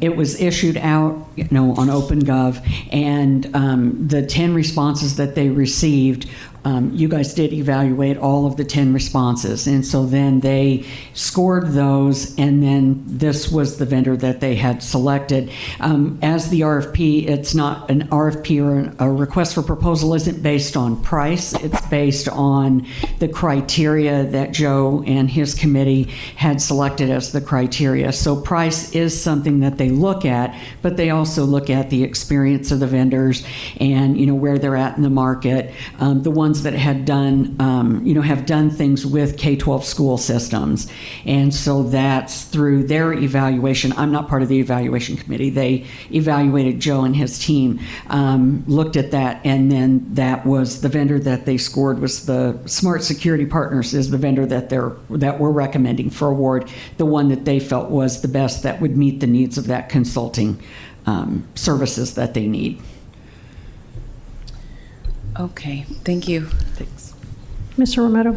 So I think you'd said some of these manufacturers that do the things that we need in our technology, these companies would come out and do these things for us if we went out with them versus getting a consultant, see who'd be willing to go out there to bid our project. I know a lot of times that they're going to be earning our business. Wouldn't they come out do assessments of these things, and we can save that money. And then based on the different vendors that want to come out to bid our project. Dr. Trujillo. I will say, precedent-wise, this is not negative commentary on any vendors. We have wonderful vendors that come through the procurement process legally and do a great job for us, but they're for-profit entities, right? So to me, we've always, with the amount of money involved in any type of initiative this large, like a bond, we like an outside independent voice to come in, do an audit, if you will, from an industry expertise perspective on what's exactly needed from a safety and security perspective versus vendors coming in and telling us what we need, right? Because you're right, a vendor will come in and they're going to tell us, hey, you need this and you need this, but also guess what? We have this product that could work for you. So, and then also for just the public narrative, we want to be able to point to and say, hey, we had experts in K-12 security. They came in, they looked at lighting, they looked at parking lots, they looked at fire alarm, safety, security, they looked at some of the products that the bond oversight committee is going to be weighing in on down the road. I know right now we're doing HVACs, but we want to be ahead of when they start getting to making decisions and recommendations for products on safety and security. We'd like that sort of outside independent review to be guiding their decision making before they're making recommendations to the board. And then kind of a follow-up on that based on that information. So if we decide to go with this and get this a report basically of what needs we have, when we go out for procurement, we're going to be focusing on saying these are the needs that we have. We need to find companies to work with that focus on these specific things. Yes, correct. We'll take the information, Joe will take that information that the consultant brings in, they'll evaluate it, and then they'll create a scope of work for these are the items that we need, these are the services we need, what our expectations are, and then we'll put that out in an RFP. The person who does the consulting or the company that does the consulting, they're not, per Arizona Administrative Code, cannot bid on the job because they have that information, they have that inside information and know what it is that they're writing the scope for. If they help us write the scope, then they're not allowed to go out and actually bid for that service. And so what Joe was looking for was someone who's strictly more of a consultant, not someone who, hey, I consult, but I also do the business. He's looking for someone who consults that can give him that information, and we'll take that and then we'll go out to vendors who actually provide those technology type services that he's looking for. Okay. Yeah, and I think it's important to note, and I didn't add this initially, sorry, Mr. Rivero, was that this consultant is not only going to help us, evaluate our current systems and help us write those RFPs, but part of the scope was they're actually going to help us with the implementation and subsequent training as well. So it's multifaceted. They're going to be doing a lot for us. I know it's a heavy price tag. It's not something I like asking for, but I think it would be overall hugely beneficial for the district. Fantastic. Thank you. Ms. Shaw. And then these consultants could possibly look into the suggestion by Ms. Aguirre about the Centigix vendor that was utilized. So Centigix is a great product. It is something we are evaluating. It's not necessarily within the scope of what we're talking about here. This is specific to camera systems, alarm systems, access control. Centigix doesn't necessarily integrate with those. It's kind of a standalone system. Okay, thank you. Point of order. I just want to clarify, was this item pulled? Because usually we'll vote on the rest of the consent agenda Yes, that's what I was gonna- first, or was this item just for clarification and still part of the consent agenda? That is a good question. Mr. Ross? Or was this item pulled? I pulled it. All right, so Okay. we should have voted on the rest of the consent agenda first. Okay. And All then we right. should vote on that separately then. Okay. Which I was going to do. Okay. All right, thank you. All right, so without any further questions from the board, I'd like to vote on consent agenda items 6.2, 6.4, 6.5, and 6.7. And I'll move the item. Second. All right, moved by myself, seconded by Ms. Ekstrom. All those in favor say aye. Aye. Aye. Any opposed? Okay, the ayes have it. 6.6, approval to award request for proposal, consultant for K-12 Public Schools District Safety and Security Technology. Ms. Robo, can I get a roll call vote, please? Do we move it? We need a motion. Oh, yes. I'll move the item. I'll second. Okay, moved by Ms. Ekstrom, second by Dr. Shaw. Now may I get a roll call vote? Dr. Ravi? Yes. Ms. Shaw? Yes. Ms. Ekstrom? Yes. Mr. Romero? Yes. Ms. Luna Rose? Yes. Okay, item passes. All right, thank you, Mr. Helms and Ms. Kerfoot. All right, now we are on to action items. 7.1, naming the pathway at the Cooper Center for Environmental Learning to recognize donors Peggy and Steve Goulding. Dr. Trujillo. Yeah, President Luna Rose, members of the governing board, this is an incredible honor. It is my pleasure to introduce the director for the Cooper Environmental Learning Center, longtime champion of TUSD, Mr. Colin Waite. And if you haven't been out to Camp Cooper, those watching in the public, get out there. It is a thing of beauty. But really what we're here tonight is to honor the legacy of the Goulding family and their tremendous generosity and support for environmental learning, the Cooper Center, and the children of TUSD.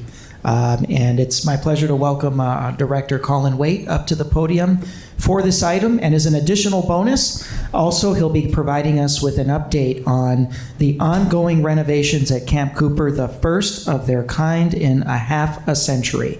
So we're very, very excited for both of these items. Mr. Waite.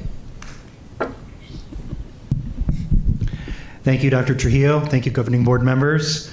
Really appreciate the opportunity to be here today, and especially for the opportunity for us to celebrate Peggy and Steve Goulding.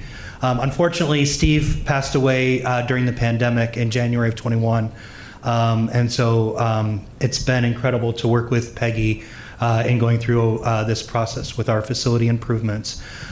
Really quickly, Dr. Trujillo asked me to provide an update, and I wanted to share a few pieces of information related to our programs.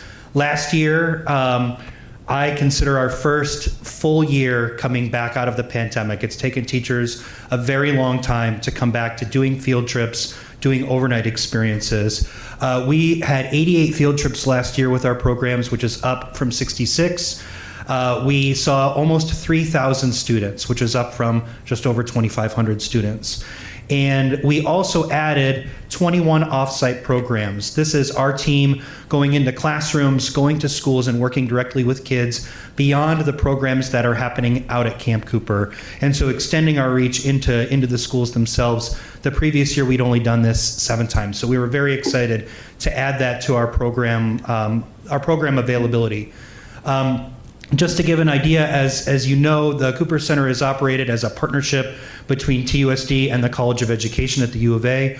Our programs are open to any school in Southern Arizona, but at least 80% of our programs are specifically designated for TUSD under the intergovernmental agreement. And so this past year, we were able to have programs from 40 different schools in TUSD, which is up from 36. We are still working to add new schools to that, and I can tell you from this year's calendar, it's going to be probably closer to 50 schools when we look at the end of this year. We had 70 TUSD field trips, which was up from 53 the previous year, right at that 80% of our total trips. And 2,398 of the students that we saw were TUSD students, which was up from the previous year significantly. So 81% of the students that we saw were also TUSD. So very excited to see overall growth in our programs. And as Dr. Trujillo shared, the first facility improvements in 50 years are happening right now. I am amazed to say that they are on time and on budget. I'm not sure how that magic happened, but we are very grateful for our contractors with Chase Building, who are leading our project and keeping everything moving very smoothly. This is just to give you a refresher on our design. The building on the right-hand side of the slide is our existing building, which will become our shower house, and the new building next to it will be our main facility. It's a little bit hard to see on this slide here, but you can see on the left-hand side this shower building with a solar-shaded outdoor classroom space and then individual restroom stalls with composting toilets, commercially designed by Watershed Management Group. We will be doing rainwater harvesting from both buildings, solar energy that covers all of the energy needs for the facility, and then the shower systems will have gray water systems that take the shower wastewater and they use that for growing shade around the buildings, and so improving the outdoor spaces around it as well. We started construction in April. We did a groundbreaking ceremony that many of you were able to attend in January. We started in April and the project is ongoing. It is scheduled to finish the first week of November. This is our original bathroom building that has been gutted with the showers being ready to be installed. This is the new building. The covered piece in the middle is a rammed earth wall, which is a decorative feature of the space. And on the end, you can see the accessible restroom, which will also have an accessible shower. They are in the process of putting in the concrete pathways around this space. This is another view. Each of these is a single unit composting toilet chamber. These are gender neutral spaces, and they are more than doubling our capacity for bathrooms at Camp Cooper, which is going to really speed up our programs and our process.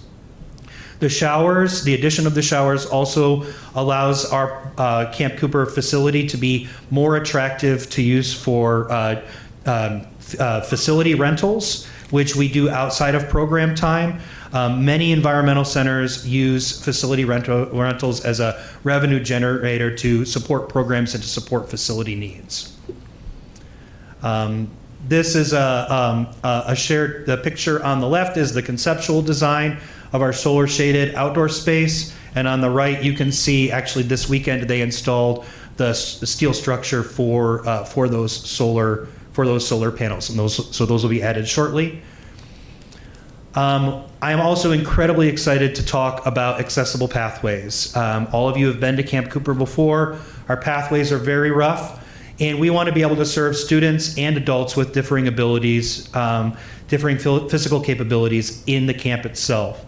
The desert pathways that we use for our program, which are adjacent to the camp in Tucson Mountain Park, will remain undeveloped. But within the camp, we wanted to be able to provide a space where we could work with students who are wheelchair bound and students and adults who have needs that go beyond just a traditional desert path. And so the pathway from the entrance parking lot to the Ramada and then over to the new bathrooms have all been improved and put in with concrete that matches our desert landscape. And we've also done a pathway from the Ramada to the kitchen building, and those pathways will be interconnected between all the buildings once our construction projects are fully completed. And we've also improved and made safe the stairway that goes from our facility to the desert itself. So kids and adults getting down into the wash and out onto the pathways will have a safer stairway. That was a concern that we had worked with TUSD facilities and operations on, that we were very excited to be able to include in this project. We're here tonight to request that we rename the Camp Cooper entrance trail the Peggy and Steve Goulding Trail. In honor of Peggy and Steve Goulding and their family, we'd like to establish this at our event on November 16th, 2024, for their generous contributions to facility renovations and educational staffing and programs at Camp Cooper. It is no small thing to say that without Peggy and Steve's leadership on this project, we would instead be asking the board to be using bond funds on this project. Thanks to their generosity, we will be able to use the $4.5 million that is part of the TUSD bond on renovating our sleeping cabins and doing future projects within the camp. I have had the opportunity to work with Peggy and with Steve before his passing since 2019. Their first gift to Camp Cooper was to cover a 3-day program, an Earthkeepers program for the students at Myers-Ganong. And since that time, they have continued that generosity and then also given over $2 million to facility improvements at Camp Cooper. So I thank you for that. I want to share just a couple of other quick things before we say thank you to Peggy directly. We are in the process of completing construction designs and construction documents on our sleeping cabin renovations. We will be taking that to the bond committee at the November meeting with a request to move those bond funds forward to start construction in April or May of 2025. And we will be bringing that item back to you to work with the JOCs within TUSD on the construction project, most likely at the December meeting. And again, we look at that project as continuing. And so we're in a position now where we expect to be working on facility improvements at Camp Cooper for each of the next 2 to 3 years, thanks to Peggy and Steve's generosity, the generosity of our other donors towards facility improvements, and the voter-approved construction bond funding. 2024 is Camp Cooper's 60th anniversary. Over 150,000 Tucsonans have been through programs at Camp Cooper since 1964. We are hosting a ribbon cutting for our new facilities and a celebration of our history with memories and alumni on November 16th from 3 p.m. to 7 p.m. I hope that you're able to join us for this amazing experience. The Gridley All-Star Performers, or GASP, who were here last year, I will be opening the ceremonies. My son happens to be their lead guitarist, so there might be a little nepotism there. I apologize for that. But we will be doing desert activities. We will be celebrating the new facilities, and we will be thanking our donors, including Peggy and Steve. We are also in the final week of Camp Cooper crowdfunding with a goal to raise $60,000 towards support for our staffing, our amazing educators and their salaries and benefits. We have raised approximately $40,000 towards our $60,000 goal. Individuals can donate to the campaign now through September 30th. And we have a matching challenge. The folks who live in the neighborhood around Camp Cooper are donating the next $12,000, are doubling the next $12,000 in gift with a matching gift. And so we have a matching challenge happening right now. All of this philanthropy keeps our costs low for TUSD students. And our goal is to be able to work with every school with no costs or as little cost as possible.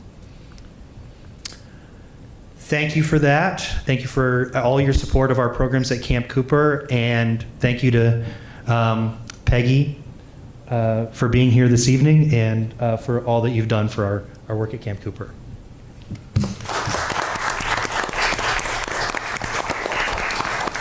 Thank you so much.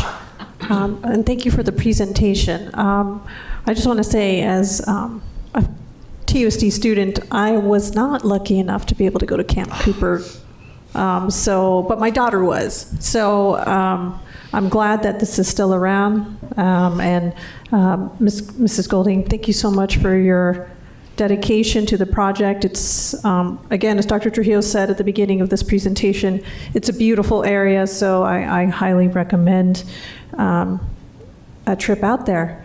So I would like to move the item. I'll second. All right, it's moved by myself, seconded with Dr. Shaw, and I know we had a few board members want to say something. So, Dr. Shaw. Thank you, President Luna Rose. And Colin and Peggy, thank you for being here tonight with this presentation. And Peggy, thank you so much for the support of this program. I mean, my oldest is in middle school, and she had such an amazing experience at Camp Cooper a few years ago. And just a love of environmental sciences and the environment was really instilled in her through those experiences. And I can't wait for my first graders to get that experience in a couple of years, and hopefully there'll be overnight programs at that time for them to really take in the full experience in a few years. So thank you for all you do for my kids and all of our kids here in Tucson to really help instill environmental sciences and love for outdoors, through these programming. Thank you. Thank you. Ms. Shaw. Thank you for the presentation, and thank you, Ms. Peggy, for your generosity. I love what I see in this presentation. Also, my daughter attended Camp Cooper a couple of years ago, and she had a fabulous time, and I know she learned a lot. And so, I'm looking forward to all of these renovations. I hope I can attend the event coming up next month. And I just love that trail, like the stained concrete you put in to match the desert colors. It's just beautiful. Looking forward to voting yes on this item. All right. Board members, any other comments? Okay. All those in favor say aye. Aye. Aye. Any opposed? Okay, the ayes have it. Thank you so much. Thank you. Thank you. And congratulations.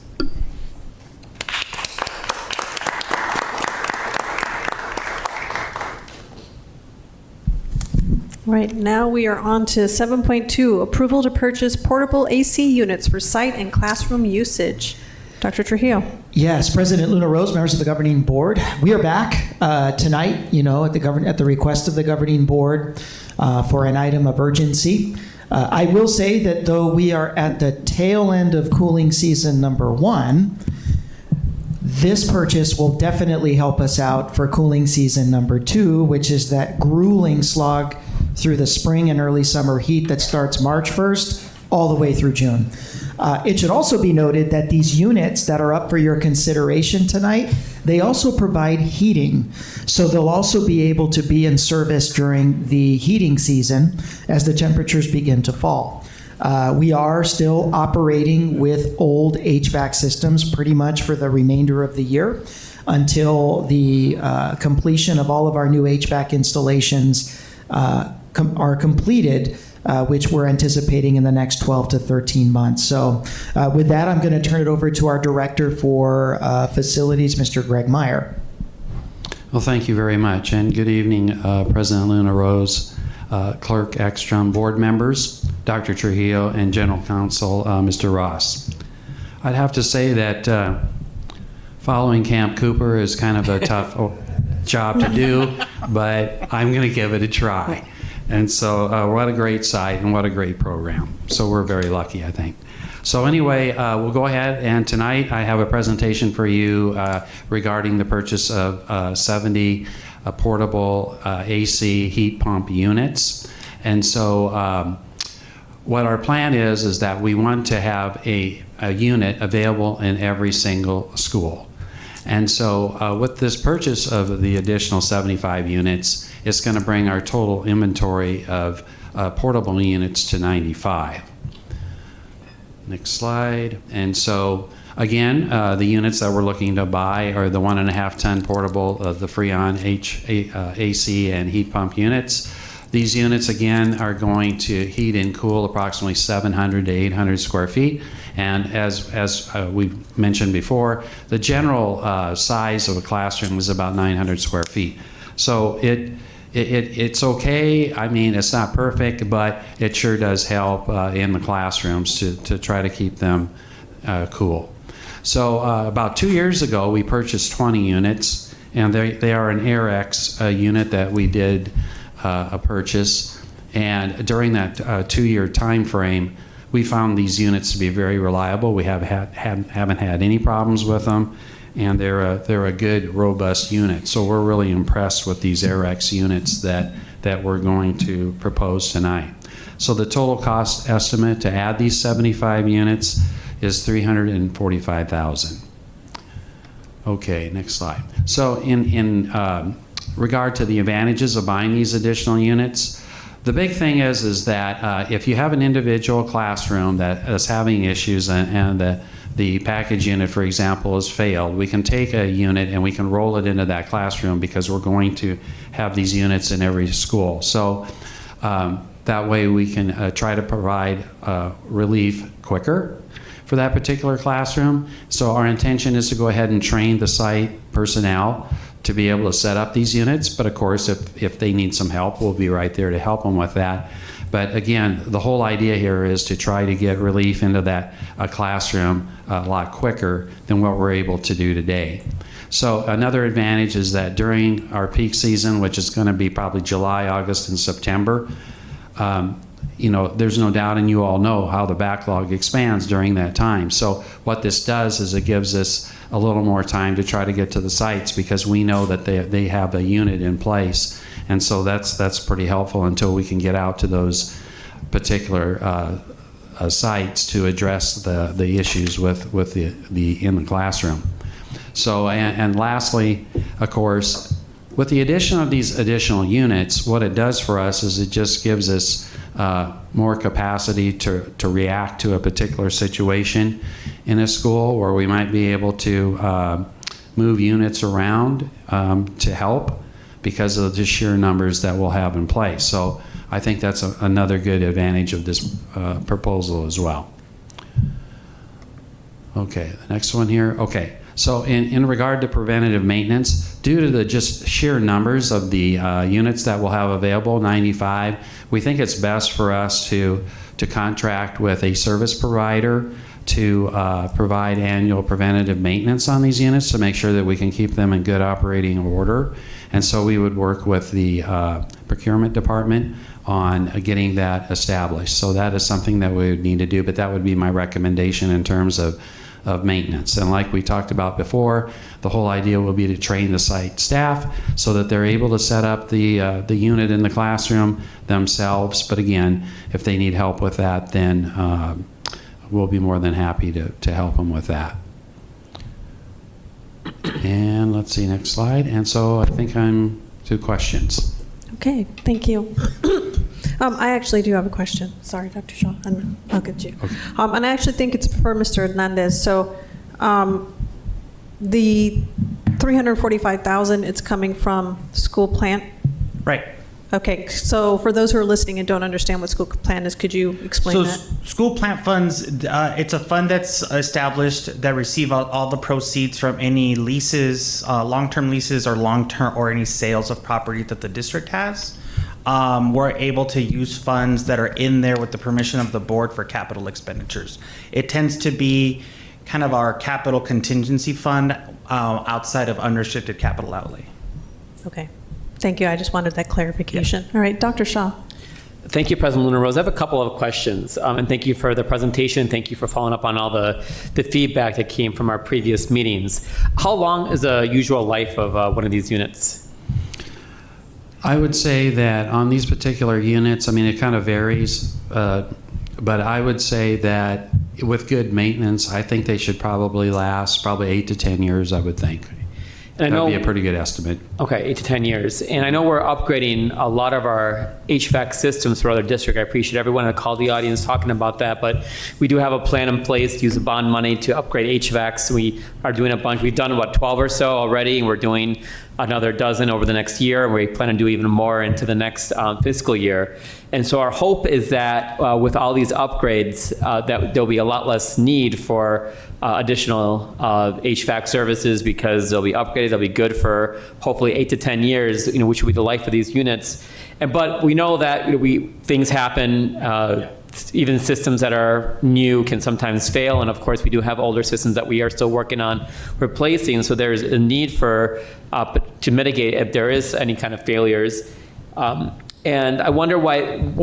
Two questions to follow up. So why do we look into purchasing versus leasing? If we need something, for a couple of years as we're upgrading our equipment, our big HVAC systems, now we're stuck with this $345,000 plus the ones that we already have in perpetuity. Have we looked into leasing as an option so that we wouldn't have to pay for maintenance costs and other things, and we always have something available that we can deploy? And then the second question is, why one in every school? Because when we have a failure, we're going to need all of 95 of them in one school for the 2 to 5 to 7 days to fix the failure.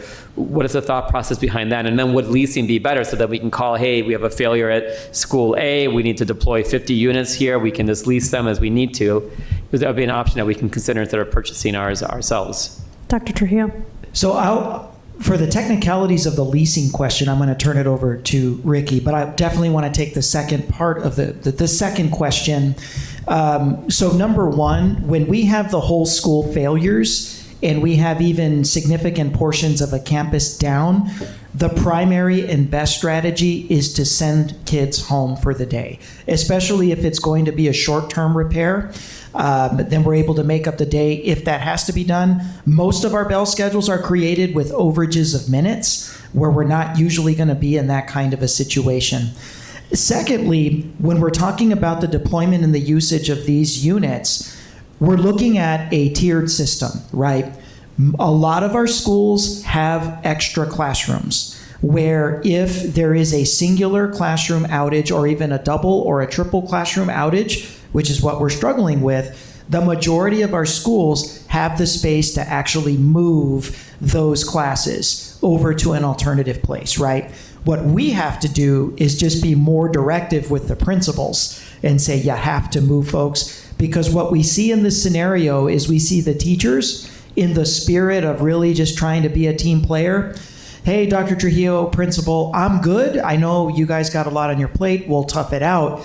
But what we've learned is while the teacher might be okay with that, you have 25 sets of parents who hear from their kids that it's hot, and they may not be okay. So movement is now going to be mandatory. In schools, which are going to be like a tier 2 situation, where you have places like Sam Hughes and Mansfeld and Fruchtendler and Gale, where you absolutely have no space available. Those are schools that are some of our most popular schools. These units are going to be prioritized for those schools where they have absolutely no space. So we would be able to go to schools that have successfully moved classes, pull extra units, move them over to those crowded schools if we're dealing with 4, 5, 6, or 7 different classrooms that might be out at any particular time. Obviously, a tier 3 situation is a whole school. It's a building going down. The primary strategy there would be to be able to send kids home for the day. Time is always essential. Owning these units gives us the advantage of quick deployment, control of movement, unrestricted usage, knowing where we're going to go, being able to pull from one school to another. An unknown with leasing is just how much time a vendor would need to deploy a bunch of units, unless we looked at leasing a set amount for a particular amount of time, 6 months, 12 months. But for that, I'll leave it over to Ricky to talk about leasing. Yeah, I mean, ultimately, when we end up leasing any capital item, I mean, it's a flat cost whether you use it or not, right? So ultimately, you're either paying upfront for the value of the capital asset and for the life of it, or you pay for the ability to use it, but it's really just the permissiveness to do it, but you're still renting, on a month-to-month. You're not going to find a vendor. Potentially, you may not find a vendor. I'm not going to say no, absolutely. But you're probably going to have a difficult time finding a vendor who's going to say, you need them today, but you don't need them tomorrow, right? And we're going to just rent them to you for today, and this is the cost. More than likely, you're going to have to pay the premium because you need them today, right? If you need them deployed now, especially if a vendor would have to have a quantity available, especially using your example where an entire campus goes out. Like if you had the example of Warren Elementary when they went out, I mean, having enough units for that entire campus available in the Tucson area, we'd end up having to pay a premium to get access to those. Whereas if we have them available, they're available to us. I understand, though, your question from keeping something in a closet that potentially you paid for that you're not going to use because we're upgrading air conditioning, but even new air conditioning fails, considering that it's just getting hotter. So. Thank you. Ms. Ekstrom. Thank you. I also want to address the many concerns about us upgrading HVAC. A lot of people seem to think that we are not doing our due diligence. I just want to make it clear that that's what we're doing with the bond money. And we've addressed that. We've gone to every school, and every school that's getting new HVAC needs the new HVAC. I just want to make that clear. That's what we are doing with the bond money. This is just a backup. Thank you. Dr. Trujillo. And I think what also we need to really hammer home with our parents and the community is that you're talking about 65 schools, large campuses, multi-building campuses, large HVAC towers and chillers. A lot of the implementation efforts and the installation efforts, they depend on the extent to which the vendor can actually custom make a lot of the equipment and the ducts that have to fit into our old facilities. That takes a lot of time. So it was literally going to take the next 12, 13, 14 months to be able to complete all of the installations. And that's assuming we don't have delays, in terms of the vendors that we're working with being able to, in a lot of cases, custom make a lot of the accessories and the equipment for very, very old buildings. I will say that, thankfully, knock on wood, the 12 schools I think we're up to, or 11, that actually have the new systems. 14. most of it is just electrical at that point. If there's an outage, it usually is just, it's the new wiring, it's the something electrical with the new control panel or the thermostat, and even that might take a day. That might take 2 days. And so having these units just available to roll in for a day or two, I think are going to be a tremendous assistance. I will say the leasing precedent that we have here is for our copiers. We still lease our copiers, don't we? We still lease our copiers, Yeah. but that's because we definitely don't want to be in the business of owning No. a bunch of copiers, especially considering those upgrade. And they Sure. break down all the time. Right. Dr. Ravi doesn't want any more paper either. So. Okay, thank you. Mr. Romero. Greg, someone mentioned earlier in the call for the audience potential, I guess, downsides of these types of units. Are there downsides? Have we looked at that? I can't remember what he had mentioned, something about water condensation or something like that. I just wanted to see if what we've done as far as looking at the cons as well as the pros. Well, I would say that, again, with these units, they have a reservoir that contains the condensate. So, and it actually automatically shuts off. If it hits a point where it's full, it will just shut down. So that's really a good thing. I can say that it just, in my experience with these, just over the last couple of years, we just haven't really run into a lot of major problems with them, like electrical and so forth, or any kind of breakdowns with them. So I've really been impressed with how they've performed. And so I can just go on my own experience with that. So, but this particular unit that we're using, I was really, the only thing that I don't like is I just wish we could have bigger ones. That's the only thing. The 1.5 ton is the biggest unit, I think, that I've explained before, that will run on 110 volts. I just wish we could have bigger ones, and maybe, at some point that might be a possibility down the road, but because things are getting more efficient all the time.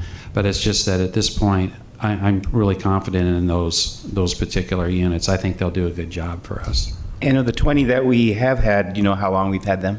2 years. 2 years. Yep. Mm-hmm. Michelle. Thank you.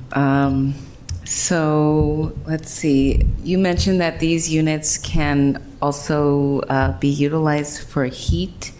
And I believe from the last presentation, like you mentioned, like there's like this whole vent system that can either go out a window or up into the ceiling somewhere. That's correct. Thinking about using them as heaters, is there any worry about like carbon monoxide poisoning, and could we like couple these things when used as a heater with like a carbon monoxide alarm? Yeah, I mean, I don't really think that would be an issue. They're all electric units, so I don't really think that's going to be it's just like any kind of electric particular heater that you might have in your own house. Okay. That sort of thing. So I don't think that would be really a concern. That's with gas, right? That would, with gas, that's really where, but that's okay. I mean, but yeah, the electric side of it, I think is really safe. And plus, I don't think we have to worry about them tipping over because they're pretty big units. And so that's a good thing too. I can't tell you if it has an automatic shut off, if it would happen to tip over. I'm not sure about that point. I could find out, but it probably has some kind of a fail safe on it that would automatically shut it off if it would happen to, for whatever reason, tip. Right. Okay, cool. Yeah, I don't know appliances, obviously. I am afraid of like a gas heater, so let's see. So a gentleman at the call to the audience mentioned the possibility about insuring our like HVAC units. I don't know like if that's something for these units specifically, but what about for like the ones up on the top? I think I'll let our CFO speak to that one, so I'm going to turn it over to him. So wear and tear in general is not protected. It's just like your homeowner's insurance. When your AC breaks down, you can't file a claim against, State Farm or whatever. If they're vandalized, which has happened, generally it's not covered just because our deductible is higher than the cost of repairing the vandalism. If they're vandalized to the point where we just got to take the whole thing out, then at that point we can have a conversation with the trust depending on the value of it to replace it. But where like a whole unit is destroyed is far and few. So yeah, risk and liability insurance is not really going to be an option for air conditioning. Okay. Well, I will say, it's a large dollar amount, but like judging from what happened this beginning of the school year and like the chaos and, with Wakefield being a new school and still needing repairs with that, I think it's definitely needed having 98 units we would have if we purchased tonight? There would be 75 that we would purchase, so it would bring us up to 95 altogether 95, with the right. 20 that we bought before. Correct. Okay, yeah. And we never know when we might need them. I don't know where we'll store them when they're not in use, but maybe like the storage behind 1010 can be utilized, and maybe the 1010 staff can utilize them if needed. Yeah. Thank you. Mr. Romero. Oh, I'm sorry, Ms. Ekstrom first. Oh, I was just going to move the item. Just one quick question, kind of piggybacking on what Sadie was mentioning. So on the insurance aspect of it, what about if it was a storm damage on some things like that? Would that be kind of then covered on? Yeah, I mean, if you get like an electrical surge that knocks out the whole thing, then at that point it's depending on going through the claims process with the trust and then determining to what extent some of those coverages are eligible.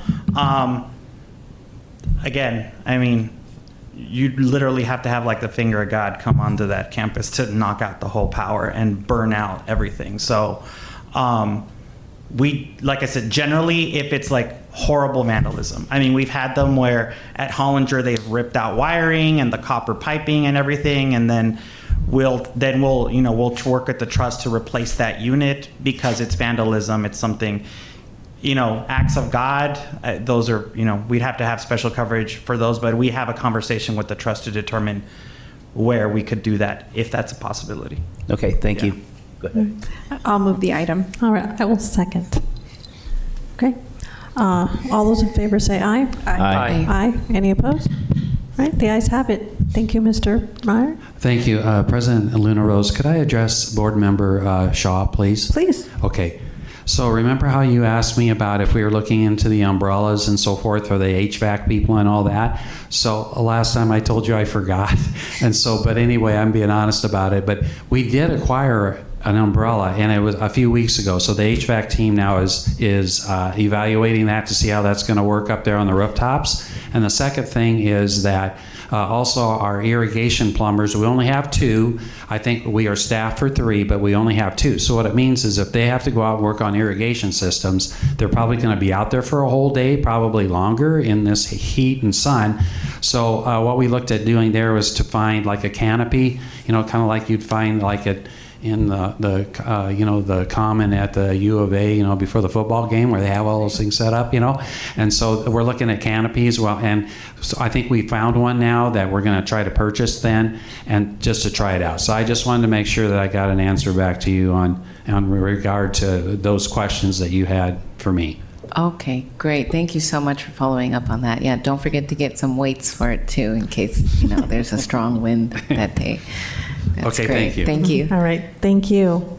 And I do want to make note that there is a bond virtual town hall on Thursday.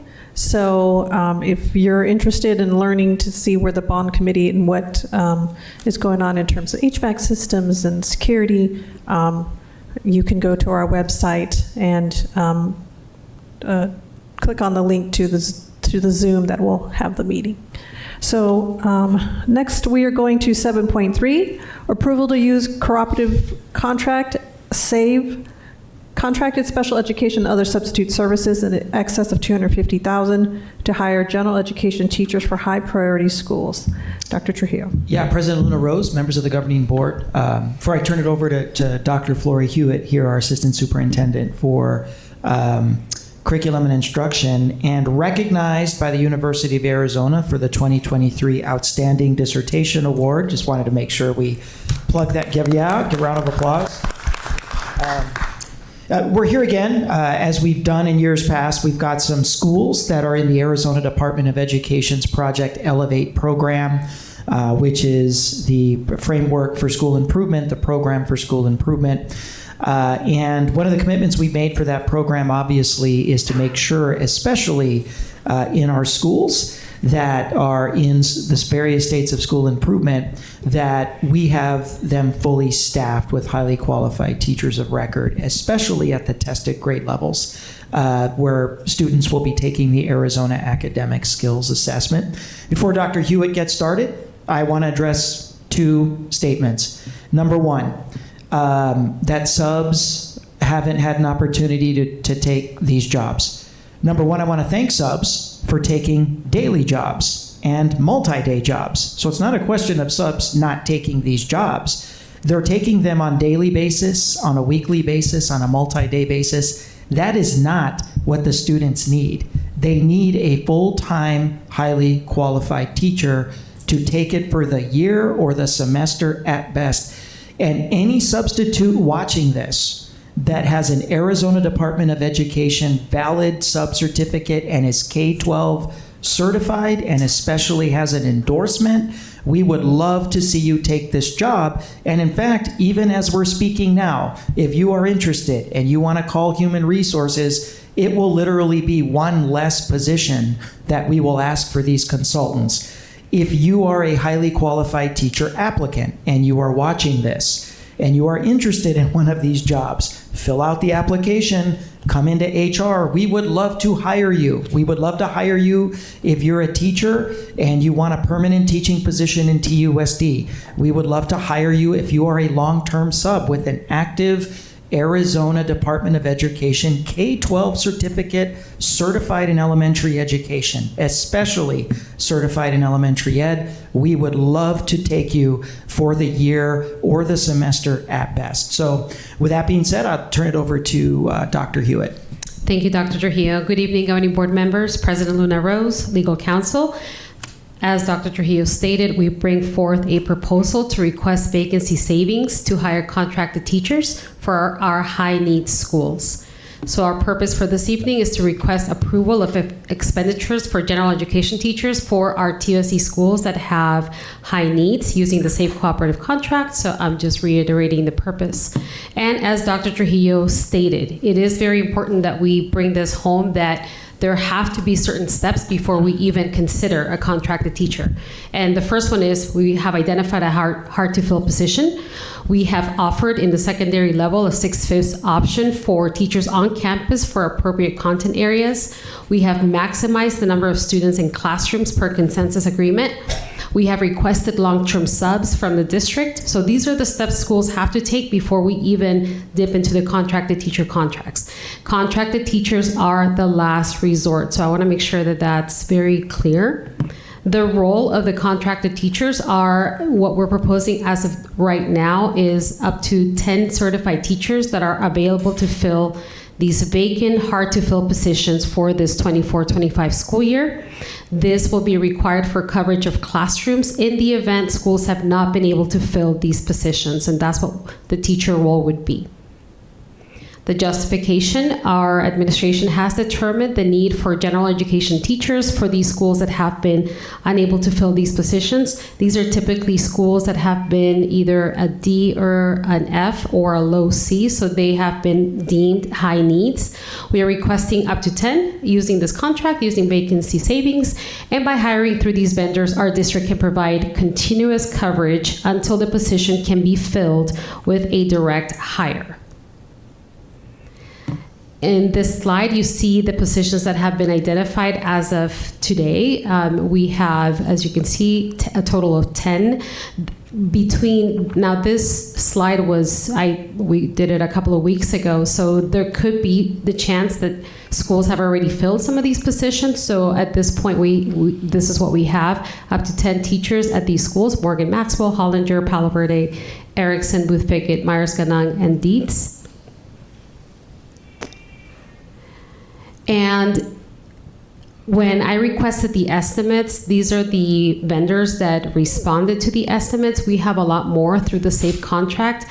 I have a list of those that I'm happy to provide you, and I'm waiting for estimates for those contracts, for those vendors as well. But this is just the ones that responded to my request for an estimate at this point. With the cost differential, I will defer to our CFO if he wants to go over the slide in terms of discussing the cost differential between our contracted teachers and general ed. So I essentially took the information that was provided at the vendor daily rate for the 4 individual vendors. Our daily rate is $479.45. We use an average of $70,000 per teacher. That's inclusive of their benefits rate. So really, we're using existing budgeted dollars for existing vacant positions to fund these jobs. In some instances, we essentially have more dollars available for some of these positions than what we are actually going to need from the vendor. So in some instances, this will be a cost savings to the district. Ultimately, we're not using new money. As Dr. Hewitt's reiterated throughout her presentation, these are based on existing dollars already budgeted at those individual schools that are listed. Thank you. Appreciate that. Okay, and with that, I will open it up for questions, please. Okay. Questions for Dr. Hewitt? Ms. Shaw. Thank you. Jean, can we go back to the cost differential slide? So this slide is when you say TUSD daily rate, you said that number is for like a regular teacher, not a long-term sub, which is what this contract would be for. Right. Right. So these are for regular teachers. You're hiring regular teachers essentially through the contract. Dr. Trujillo. I think we need to really have clarification of definitions. A highly certified teacher with an active Arizona Department of Education K-12 certificate, endorsed in elementary education or secondary education, and then if they're a secondary teacher having some kind of a content area approval, whether that's math or it's English language arts or an endorsement, those are highly qualified certified teachers in the state of Arizona, okay? That's who we hire for permanent basis and who we would put in and we want to be taking these long-term assignments. You can have a sub-certificate with a bachelor's degree. It doesn't mean you have all of your education hours. It doesn't mean that you have an endorsement in ESL or English language arts. It means that you are active to sub in Arizona schools. You get your sub-certificate, you show you have a bachelor's degree, you get a clearance card, you take daily jobs, you take weekly jobs, you can even take long-term, okay? So if we have subs that are actual highly qualified teachers that have these certificates and these endorsement areas, we would love to see them. We certainly would. But what we have subs that are helping us out in these positions, and they're taking 1 or 2 day jobs or taking week jobs, 5 days, 6 days, and that helps us. Don't get me wrong, we have to have coverage, but we're thinking long-term instructional fidelity and readiness to take the assessments. And that's why we need the highly qualified teacher. And again, the moment that we have an applicant that actually wants to come in and work for TUSD, all we need to do is give a 2-week notice. And we can put the permanent teacher in if we have a sub that carries these certificates and the necessary credentials to take these jobs over the long term. We absolutely would love to have those jobs. Now, in terms of whether the board wants to look at a substitute teacher with a bachelor's degree and a sub-certificate taking a long-term position and compensate them equally as you do your permanently certified teachers, that's a governing board discussion. We don't have that structure right now, and that's up to the 5 of you. But I just want to make sure that there's clarity of when we say the highly qualified, permanently certified teacher versus our subs. Well, I mean, if we're losing our subs to this or other like companies, I would imagine that some of our subs do have certifications, and I'm sure many are highly qualified. I don't know if we would just bump up our long-term daily rate. We could probably fill some of these positions because it's like a large dollar amount, and I know we have vacancies that we need to fill up immediately, but I do want to clarify one thing. That 479 is divided by the 146 days that you need.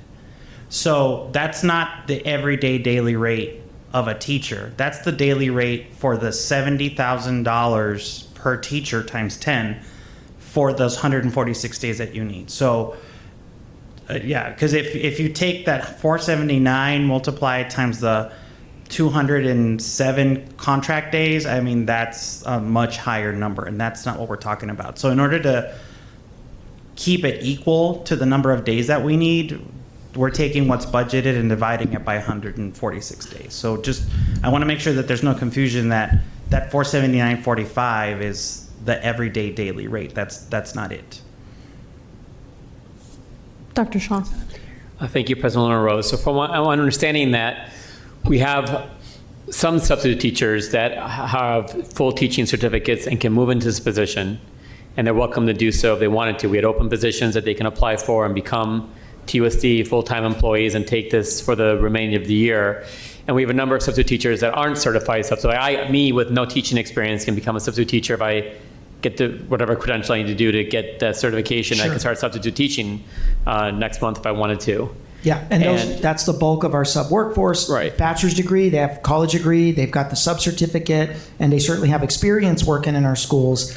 But they're short-term subs, and they can even take long-term assignments, a month, 3 weeks, 4 weeks, even hold it down for a semester.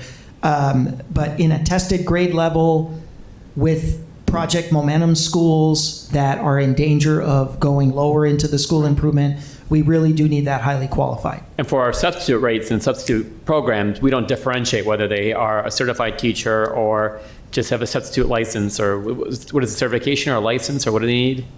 Arizona K-12 certification through ADE. And Well, at that point, that's for a full teacher. yeah, it's for a full teacher. If our substitute teacher needs they finish a bachelor's degree and then they meet certain criteria. And you get your sub certificate and you get your clearance card. Now, we certainly love to court subs that have full certification and have endorsement areas, but choose to just remain doing daily or weekly work.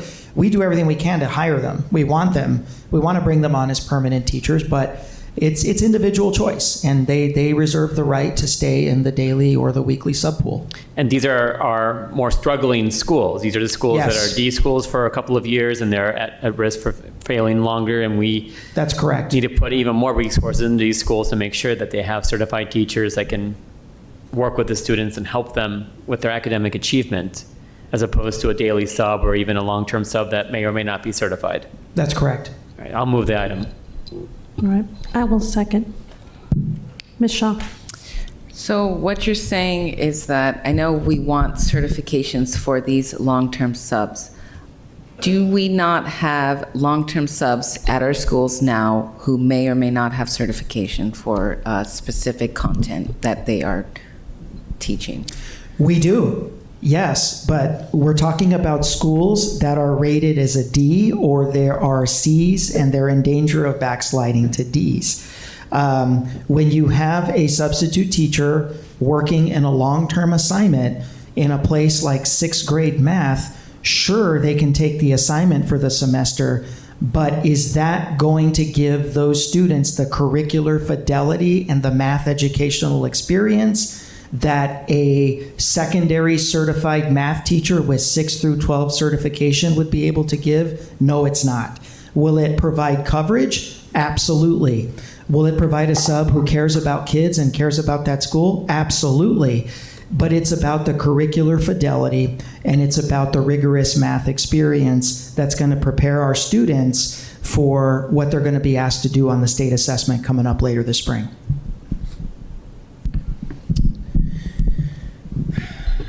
Wow, jeez. Can you explain on this previous slide, the one that says priority schools, sorry. It says for, it start January. What, can you explain that? Yes, so I believe that's Meyer Ganong, and they have a long-term sub at this point, which will end in December. So in anticipation of that, we're hoping to have that just as a backup.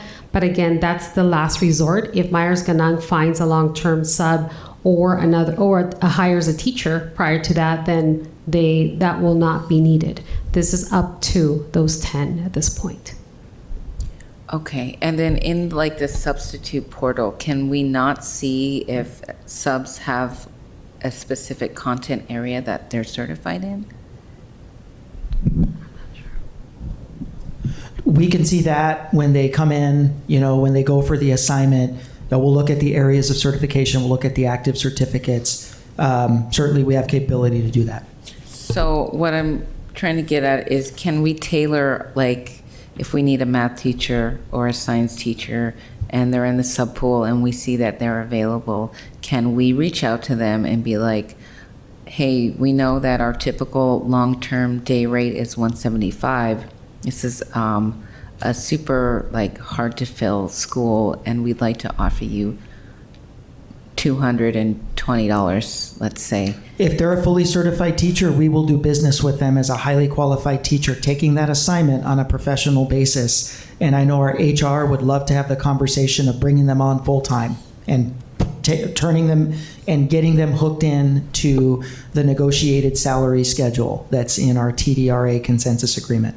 But if they wanted to remain as just a long-term sub at that specialty rate, so that we can save money instead of contracting out and keep our subs in the sub pool instead of going to these agencies where, if we create a pattern and we have of paying much better to these companies, I'm sure people would, decide, at TUSD, sorry, but I'm going to Maxim now.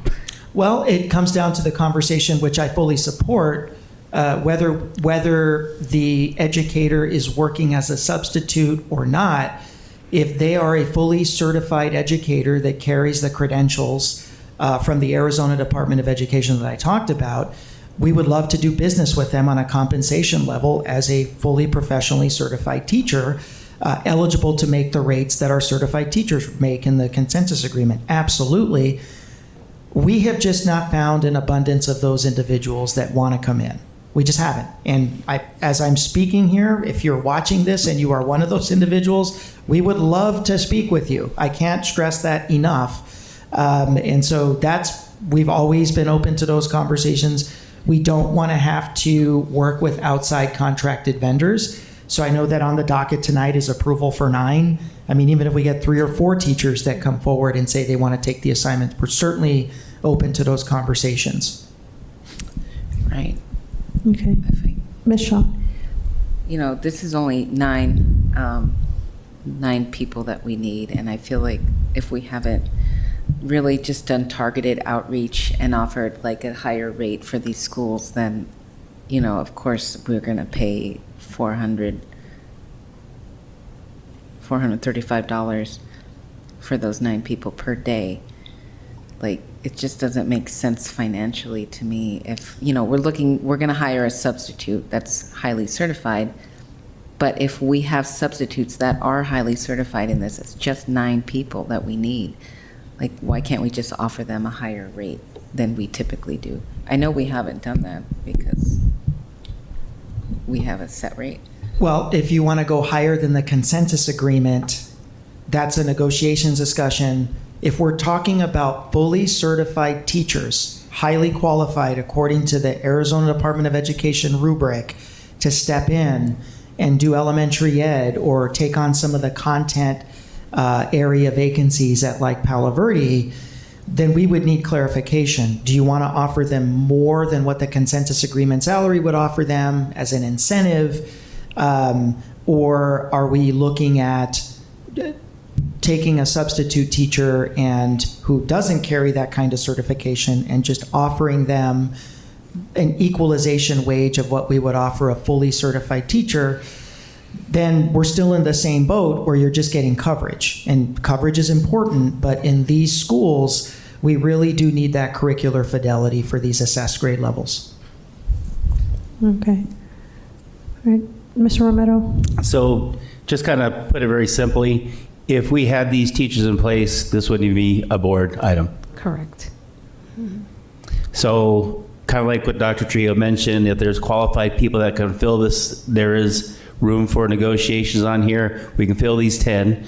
and just say we pass this, these schools end up getting these positions filled, they could all go away and there would be none of this money that would be going, correct? Yeah, absolutely. Got it. And I know that Mr. Hernandez, you typically will book a total of $70,000 per FTE, assuming an average teacher salary of around $59.60, and then $10 for ERE benefits. And I mean, we may get an applicant that comes in lower than that. We may save, or we may get a highly qualified applicant that might be a little bit more than that. So it depends on the years of experience that a particular teacher applicant might bring in as they come into the district. Thank you. Okay. Well, I'd like to have a roll call vote, please, Ms. Barboa, since we've got a motion on the floor. Dr. Ravi? Yes. Ms. Shaw? No. Ms. Ekstrom? Yes. Mr. Romero? Yes. Ms. Luna Rose? Yes. Okay, item passes 4-1. Thank you so much. Okay, we are on to recommendation to appoint 2 new members to serve on the Tucson Unified School District Alternative Education Advisory Committee. Yeah, President Luna Rose, I will turn this one over to Board Member Shaw, the governing board's liaison to the Alternative Ed Committee. Okay. Hi, everyone, again. So I'm going to turn it over to our chair, Ms. Molina Garcia, to speak on these 2 candidates, Mr. Welch and Ms. Tabasinski. Excuse me if I mispronounced your name. I'll just turn it over to you. Okay, Thank great. you. Thank you. Good evening, esteemed TUSD governing board members. My name is Melissa Molina, and I am the proud high school assistant principal at Tuva. Go Toros. I also am the chairperson for the Alternative Education Advisory Committee, AEAC. A recent meeting was held on September 19th. The AEAC committee approved the appointment of Patty Tabazinski and Kenneth Welch as our newest members. Both Patty and Kenneth share a passion for empowering our TUSD students and community. It will be fantastic additions to the committee, and I hope you approve their appointments, and thank you for supporting our committee. All right. Thank you. All right, board members, any questions? I'll move the item. All right. So moved by Ms. Shaw, seconded by Ms. Ekstrom. All those in favor say aye. Aye. Any opposed? All right, the ayes have it. Thank you so much. Thank you. And congratulations. And can we, I don't know if you all want to speak, if both of you are here, but can we give them an opportunity to speak for a moment if they'd like to, if they're here? I know Ms. Tabazinski's here, but did you want to say a few words or? Thank you so much. I look forward to working, with the credit recovery and the alternative to suspension and all of our alternative programs, and hopefully we can strengthen it, so kids really feel like they're buying into something and they're getting, what they need for being able to move forward. I just had a girl today say, Miss, why? My dad died, my mom's in rehab, I have all these things going on, and I have like years of credits to make up, and I feel like I'm gonna drop out, and I was like, you can't do that. Like, it's gonna be hard, but you have the wherewithal within you. If you've already faced all those things that would put most of us in Palo Verde, for a 3-month stay, you can handle this, and we're gonna get you through this. So I really feel like kids, need like that, the program itself, but also teachers that really believe in them and will fight for them. So thank you. Thank you. Thank you. And is Mr. Welsh here?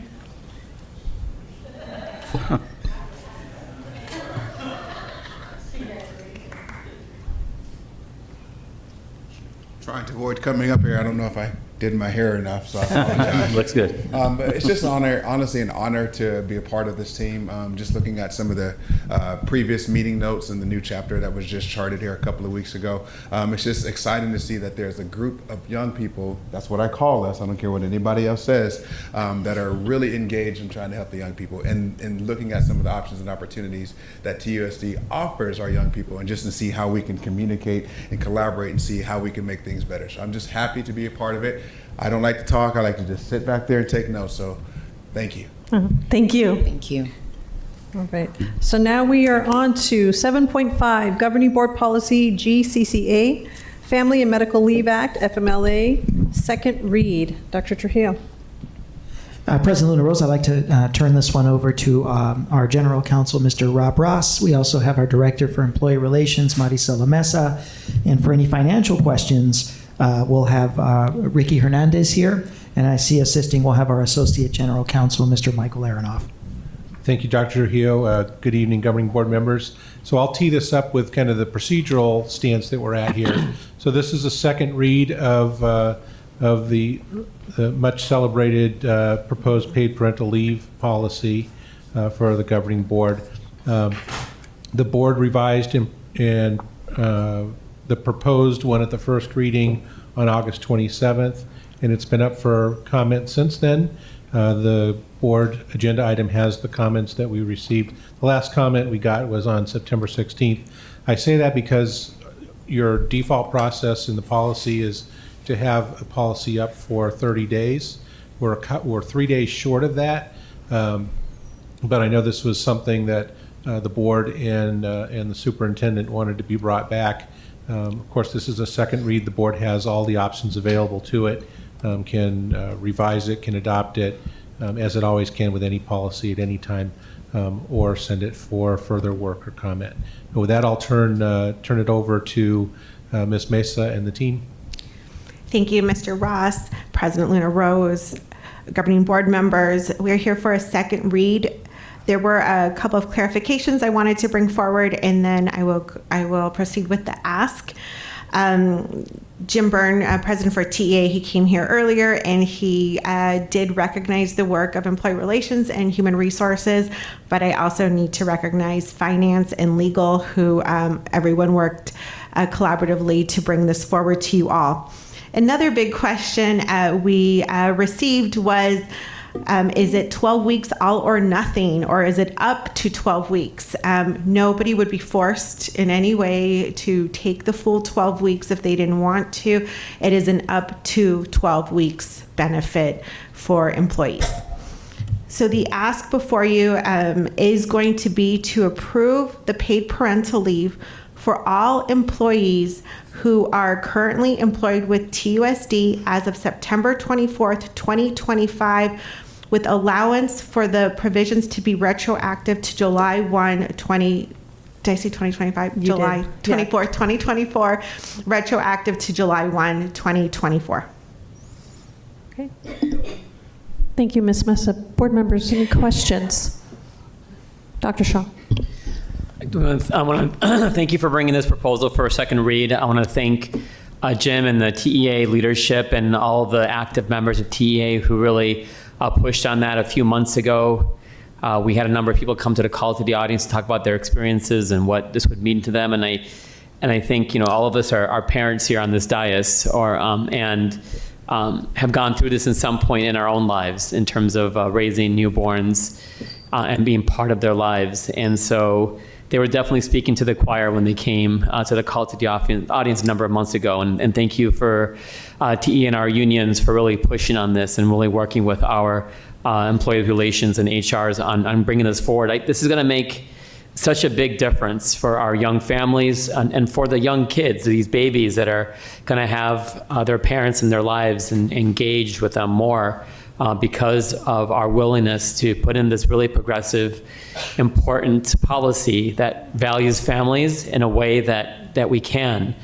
And I'm really proud to support this, and really glad that our governing board approved the change to make it that each parent can take up to 12 leaves, even if they're both employed by TUSD, because that's really going to value fathers that oftentimes won't be the ones taking this if they had to choose between one or the other. And as an engaged father who took the time out every single moment I could take off to be with my newborns when they were born, this is really important to have fathers involved in this as well. So I'm really excited about this policy coming before us for second read and to be able to approve this tonight.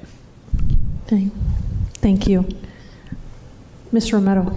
All right. And I kind of looked at the things that were comments that were on the website, and unfortunately, I don't know why I got so many comments against it, and there's nothing listed on there at all. Some of the things that we talked here. Substitutes. We have sub shortage as it is, and even harder time finding subs who like to work long-term positions. We just talked about this. This blanket policy of 12 weeks paid off will encourage people to take time off that they may not have otherwise taken off. Overburdening the sub situation, and with long-term subs being hard to find, a class may have 3 to 5 different substitutes over the course of 12 weeks. Vastly impacting students' education and behavior, as the consistent routines will not be intact. Another point, many females have had early term miscarriages and typically return to work within a day or two. Why 12 weeks for that? And many females have multiple miscarriages while trying to conceive. 12 weeks out for a miscarriage is excessive. And would the partner also get this same 12 weeks? 1 week for an early term miscarriage would be much more reasonable or generous. Another one, taking the custody of a child is another concern. A real-time example to consider, a current employee is a grandmother whose grandson lives with her. Her son recently broke up with a grandson's mom who has a drug and alcohol problem. As a safeguard, the employee who is a grandmother got custody of the grandchild on paper, but her son is still the dad. Acting as the dad, etc. The only thing that's changed was on paper to ensure that the grandson doesn't get and take away because of the ex-girlfriend's issue. However, this new policy would not allow this grandmother to take 12 weeks paid off to work. The grandmother even stated that should the time off, it would be paid, but if she had to use her own time, it would not. Although this is a very specific example, the fear discussed is a kind of a situation given that it would result in 12 weeks of paid leave become a real issue. And then just one more right over here, actually maybe two. Birth of a child with a father getting the same amount of time off as a mother, although fathers, as mentioned, are obviously very important half of the parenting equation. Part of the 12 weeks off for females is to allow their body to heal and recover, and also because they may be breastfeeding. Allotting the same amount of time to fathers whose bodies do not have to heal has been questioned as well. And then one comment that was mentioned here, great, the board can't find money to pay people who work hard, and now they're going to pass a motion to pay people not to work at all. So these are just some of the things, feedbacks that I got regarding things on this. And so, like, again, on the miscarriage type of thing, to turn that into a 12-week versus like a 1 week, I would like to see something along those lines change, you know, and maybe look at this a little bit more. But the way that it's done here, I cannot support that. Ms. Ashburn, do you mind if I go first? Go ahead. Okay. So as a mother who had an emergency C-section 16 years ago and was not expecting to go on FMLA as long, it was a much needed time for me and my family, and my husband did not work at a place that offered. And had he done that, it would have made my life 16 years ago a lot easier, because I'll be honest, it was a very, very rough pregnancy, and I had a really rough recovery, and I was out for months. So, Ms. Romero, I mean, I understand you're reading some of those other comments, but I find that incredibly offensive. What's offensive? And the fact that, you know, you're not sitting at home eating bonbons. If you're recovering after a miscarriage, and I'll be honest too, I've had a miscarriage before that. So you're not sitting at home eating bonbons and taking vacation. You are recovering, whether it's mental or physical or both. So the fact that, I'm sorry, those are really backward views in 2024. Where I was working at the time when I had my daughter was for the U.S. House of Representatives, and sometimes they're not always very progressive, but they were at that time for congressman I was working for. So I just think that we would be remiss by not supporting as is, and it's also a retention issue. We had a whole bunch of families that come in with their babies. Teachers came in with their babies a couple weeks ago, and we're going to now tell them, well, we just know you're not going to work. No, I'm sorry, but No, I'm sorry, that those people who send in those comments have not had to deal with those issues, but those who have will always remember, and they want to make sure that the next generation doesn't have to deal with that. And for my daughter, who has expressed to me that she wants to become a teacher, I want to be able to have that opportunity for her when she becomes, if she so chooses to become a parent. So I support this item as is, and I will turn the mic over to Ms. Ekstrom. Yeah, highly offensive. This is why men shouldn't be making choices for women's bodies. A miscarriage, something that, men don't go through, so they have no idea what that looks like or how that feels. Again, I had an emergency C-section as well. If it wasn't for my husband, who was able to stay home, I didn't get 12 weeks. I had 6 weeks, and it wasn't paid. I had to, I had to exhaust all of my sick and vacation time as well. And for us to listen to these comments, I guess I could see why they weren't put on the public website, because who would want to put their name to that? You're the only one who may have gotten those comments, because I got nothing like that. It's just really disgusting to hear that we wouldn't trust our employees to make these decisions for themselves, and to say that they're lazy, they would a miscarriage out for a week. You've never experienced that. So I support this as it is. I'm glad that dad and mom are able to take the time together, because it is an important time in your child's life. You want to be there for 12 weeks or longer. And for us to be able to do this is groundbreaking, and it's awesome, and we all should be supporting this. Mr. Romero. So I never said anything about eating bonbons or being lazy or anything like that. So you said it offensive. So many females have early term miscarriages, typically return to work within a day or two. This comment was given to me by a mother, not a male, a mother, that's experienced these things like this as well too. I'm reading comments not from me. These are people that reached out to me because they think that the over blanketing that you have of this, we need to turn it down a little bit more. These are from teachers within the district that have reached out to me. This is not me speaking out. It's me speaking up on behalf of them. Because like you said, maybe if they mention that, they would get blacklisted or their name be put on this, negative thing and being, looked negatively. I think we need to get away from a blacklist and all of that. That's just a ridiculous comment. Maybe it is to you. But anyways, these are not my things, but I told people that I would voice their concerns, and that's what I've done, and I'm supporting what I had mentioned. If we change the language a little bit more on certain things, I'm willing to do that. It's not that I don't want parents to be with their kids. I get it. And get that over, the time with them. But like we talked about, now we have the subs shortage thing too. These are other realities where the money's coming, the financial aspect of it. So again, part of it are good, part of it I think needs to be changed. And obviously, like I said, I've expressed my constituents' concerns. Dr. Shaw. Thank you, President Luna Rose. So I'll ask Mr. Romero, is there any specific change that you would like to propose to this? So we can get a unanimous decision on this. That'd be great to have. Yeah, the things on, maybe if we change the one like we talked about on miscarriages, or not doing 12 weeks out for something along those lines. Find out what might be a little bit better. I don't know a doctor.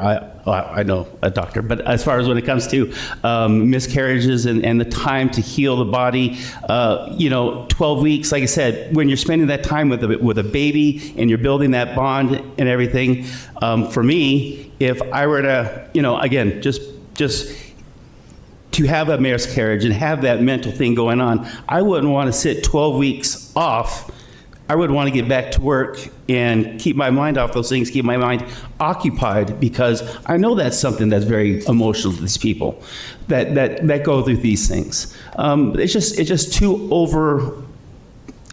Like I said, I have no problem with the 12 weeks for parents that go in that, and the mothers and fathers. I just think some of these things are a little excessive. I don't support any changes to this, so if it's not a unanimous decision, then it's not a unanimous decision. Okay. I don't support it either. I mean, it's nobody's, to quote Governor Walz, it's nobody's damn business about anybody's miscarriage. Ms. Shaw. Thank you. Yeah, I echo that sentiment. So, although I support this item, in general, I do want to address these many comments that we received about this being retroactive. I know the policy as is makes it slightly retroactive to what, July 1st? Is that correct? So normally we would look at from the date of, it's how we were going to come, but after discussion and figuring out that we could go to July 1 without hitting any sort of logistical or legal ramifications, that's the route we came forward today. So we feel comfortable going forward with July 1. Yeah, July 1. I mean, what is that, 3 months ago? I just, we had some comments that requested that we make this retroactive for a year following the approval date. And just thinking back to those women who came to the board meeting with their babies on their hips, and spoke out about this once when we had the huge group of people who kind of brought this to our attention. I know like a year won't cover everyone, unfortunately, but I think pushing it back for like 1 year to this date, if we approve it, would kind of do a lot for our staff who, put in the work to get this policy out, and also had to deal with the ramifications of us not having a policy for so long. And so you said there might be legal ramifications. I mean, if we set a policy, then like it's our policy. So why should there be any legal ramifications? Mr. Ross. Thank you. I would like the opportunity to research and provide legal advice to the board on extending payments to employees that go beyond before the current contract year.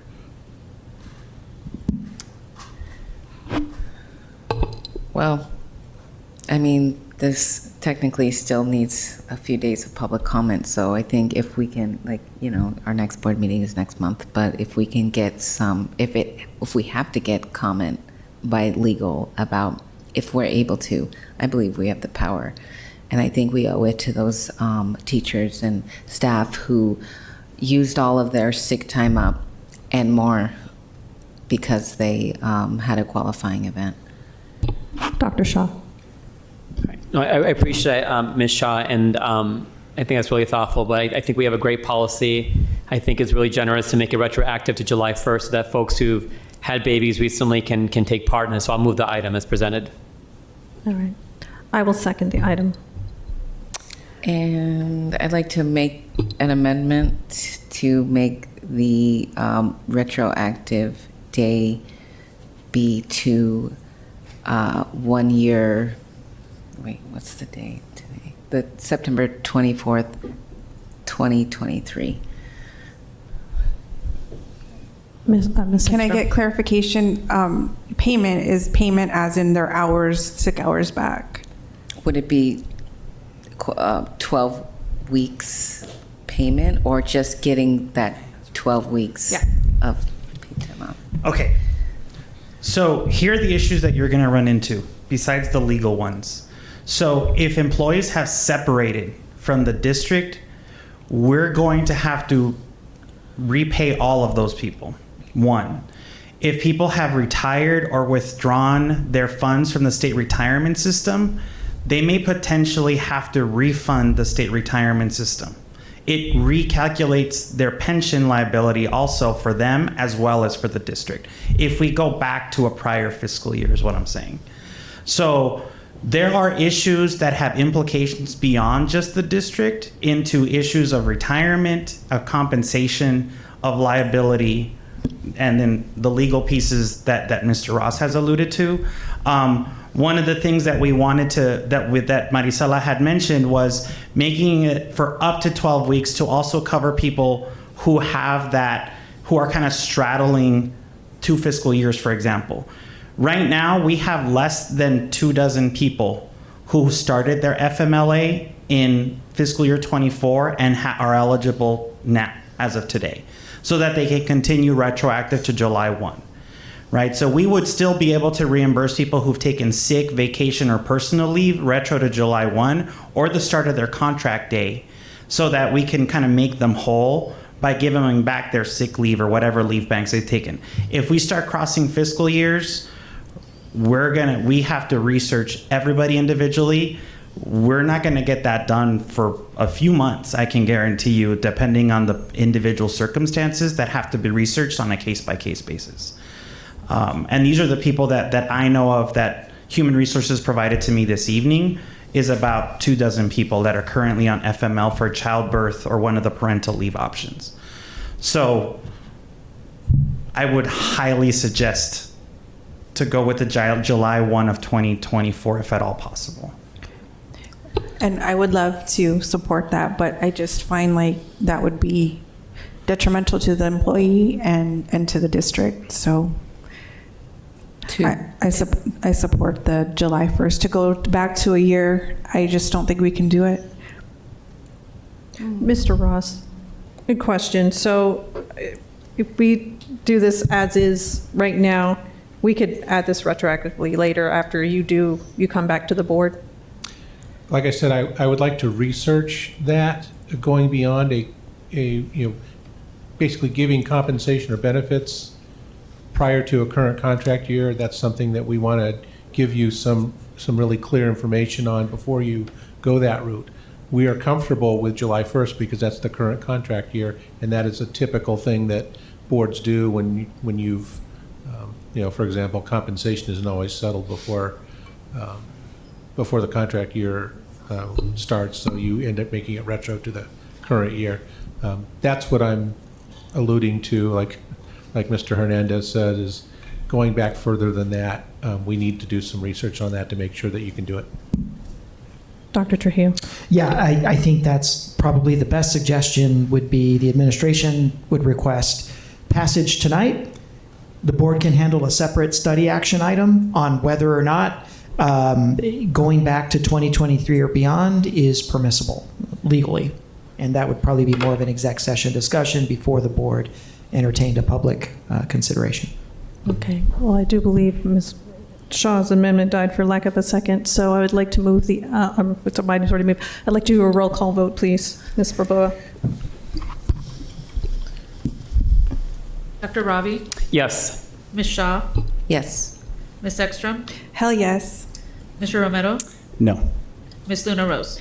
And yes, yes, yes. Item passes 4-1. Thank you so much, Ms. Mesa. Thank you all.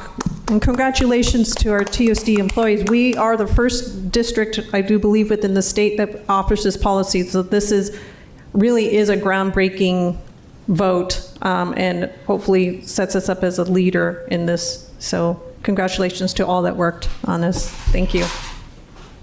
All right, we are on to study action items. 8.1, approval for school psychologists of the Tucson Unified School District to participate in a post-retirement certificated position after 12 months of retirement and return to work status, and that was incredibly long. Dr. Trujillo. Yes, President Luna Rose, members of the governing board. We've got our Chief Human Capital Officer. I thought I saw him up there in the little Zoom box, and yeah, there he is. To take us through this issue. We also have our Senior Director, Dr. Sabrina Salmon, for Exceptional Education. And tonight, we're asking the board to consider the third group of employees that we would request to the governing board be able to come back and work for the district directly out of retirement in their second year. And taking us through will be Mr. John Fernandez and, of course, Dr. Salmon. And good evening again, Madam President and members of the board. I chose a shortened version of the title for the presentation. So it says direct hire of school psychologist retirees. Let me go ahead and start though by having Dr. Sabrina Salmon just remind the board about the role that our school psychologists play in our schools currently. Next slide, please. Yes, good evening. So I just wanted to speak a little bit about the role of the school psychologist. They play a very integral part in schools, especially when it comes to considering if a student might qualify as having a disability. We like to take a proactive stance when we have that opportunity to really work in collaboration with our school teams, especially a student who's in the MTSS process. When we get to the Tier 3 level, we also have collaborations between the school psychologists, the teachers, our CSPs, and other individuals who have been supporting the student. We're looking at ways to improve the academic achievement of the student if that's a concern. We also support with behavioral initiatives, and we look at positive behavior support. We look at our PBIS system. We look at behavior plans or any other ways to support with social emotional well-being and behaviors. And then one thing that our psychologists are very well known for is conducting assessments. And so they do the assessments per our Arizona State Department guidelines just to determine the eligibilities. They primarily assess in about 10 of the 13 eligibility areas that a student could qualify for special education or exceptional education services in. And then one of the other things that they do is provide counseling services and crisis intervention for students who may be in need of that support. Next slide, please. So as you know, I mean, the board's well aware because you've helped take certain actions to address this very hard to fill position with school psychologists. Is most recently with your compensation increases for in-person school psychologists when you raise their pay by $5,000, which will be going into effect in the next payday. So that's really helped us in addition to the increased collaboration that HR and XED have been able to support and sustain over the last several months. So we have about 34.2 FTEs in TUSD. These are school psychologist FTEs. Currently, 26.4 of those FTEs are filled and 7.8 FTEs are vacant. Now this, again, last year around this time, we probably had about double the FTEs vacant. And we've been able to cut into that number through just increased effort, and again, the compensation changes, I'm sure will have an impact. Next slide, please.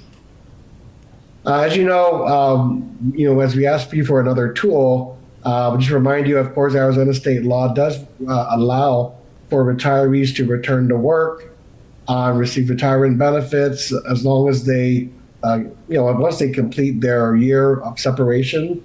TUSD does have the authority to hire these retirees back. The board has reserved this for our TDRA employees. So right now we are only using this rehire authority for teachers and counselors and librarians, et cetera, those who are on our TDRA group. So we're asking now that you extend this to school psychologists and to give us another tool to recruit and to retain our school psychologists that we need. Next slide, please. And so I guess that's pretty straightforward. With your approval tonight, again, even though retirees will have to complete a year away from TUSD or away from their former employer, after that year is complete, we would be able to, with your approval here, rehire them directly as return to work employees. That creates an incentive for some of the school psychologists that I know Dr. Salmon has talked to, who want to return, but without returning directly as a return to work employee, would lose out on the ability to be eligible for benefits. By being able to hire them directly after a year of retirement would give us that additional incentive to rehire them and retain them, so long as we need to fill those vacant positions. So with that, that concludes the presentation tonight. We're happy to take any questions. Okay. Thank you, Mr. Fernandez and Dr. Salmon. Board members, any questions? Ms. Ekstrom? I'll move the item. I'll second. Okay. Moved by Ms. Ekstrom, seconded by Dr. Shaw. All those in favor say aye. Aye. Aye. Any opposed?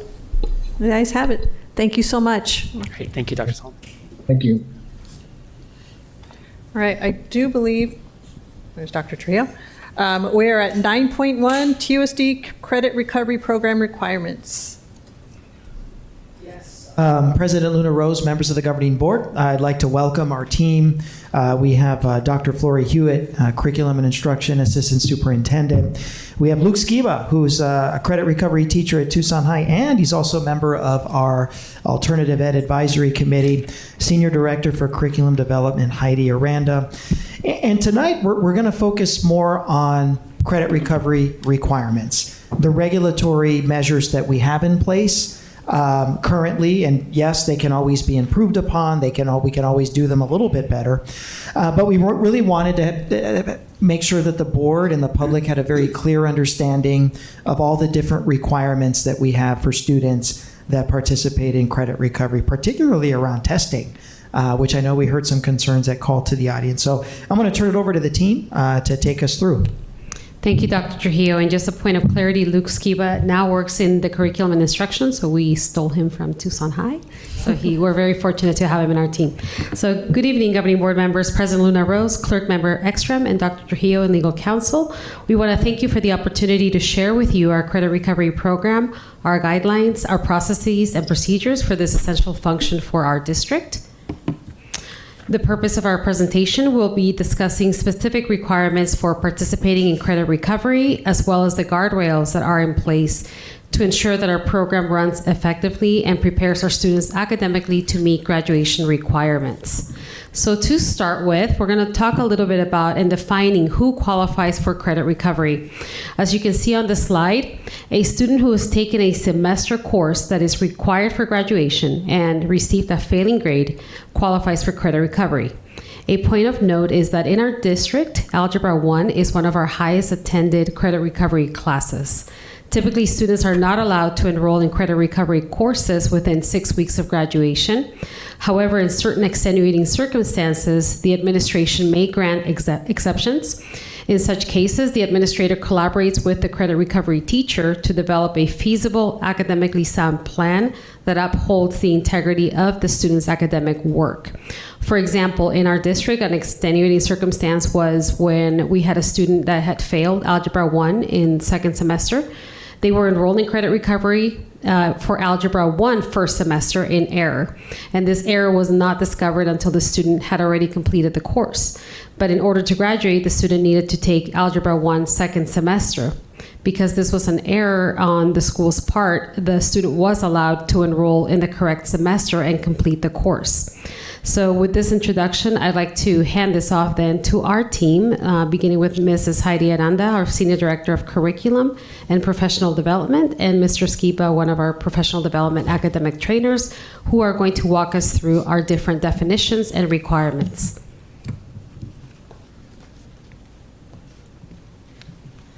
Good evening, President Luna Rose, governing board members. I will be giving an overview. I know that words are really small on this slide. We'll be going through these individually. But keeping our students on track to graduate really is essential for us as a district, and we provide several options for students to stay on track. And this chart demonstrates those different options that students have to recover credits. I'll address each of these options individually. Credit recovery courses are a prescriptive, structured course. This means that students take an assessment, a pretest, prior to each of the units of that course to determine what skills and knowledge from the course standards they already possess. And the program prescribes the content to that student based on the skills that they have not demonstrated mastery on. So the first and our preferred method for credit recovery is on campus during school hours. Students remain on campus during the regular school hours to recover the credits. Students may also take a credit recovery class on campus during school hours in the summer, so it not only happens in the school year, but also in the summer. They're scheduled for a credit recovery class or period, and the teacher supports the student's completion of the course. Students are in person with a highly qualified secondary teacher of record in the room monitoring their progress. If the student's schedule does not permit them to take credit recovery during the regular school day, they may be offered to take credit recovery before or after school. A lot of times it's known as like a 0 hour or 8th hour. They are on campus in person as well with a teacher of record in the room monitoring their progress.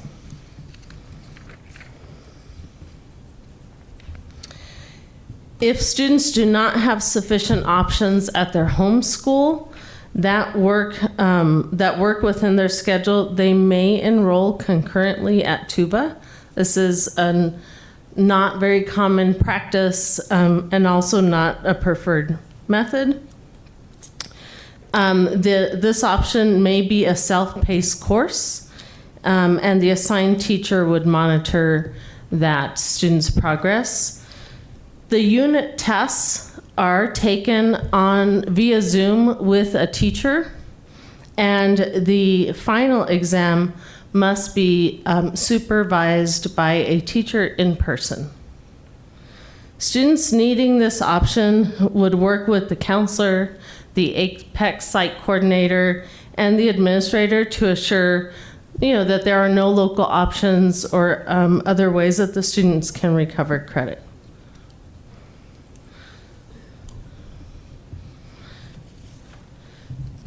So, students that are college-bound student athletes, so ones that might be playing athletics in an NCAA environment, they are required to maintain their NCAA eligibility and are not able to participate in regular credit recovery classes.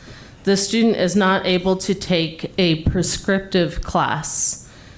These students must retake the courses as initial credit, which means they cannot take the pretest or be excused from any of the content of the course or any of the assessments, and they must complete and pass the entire course.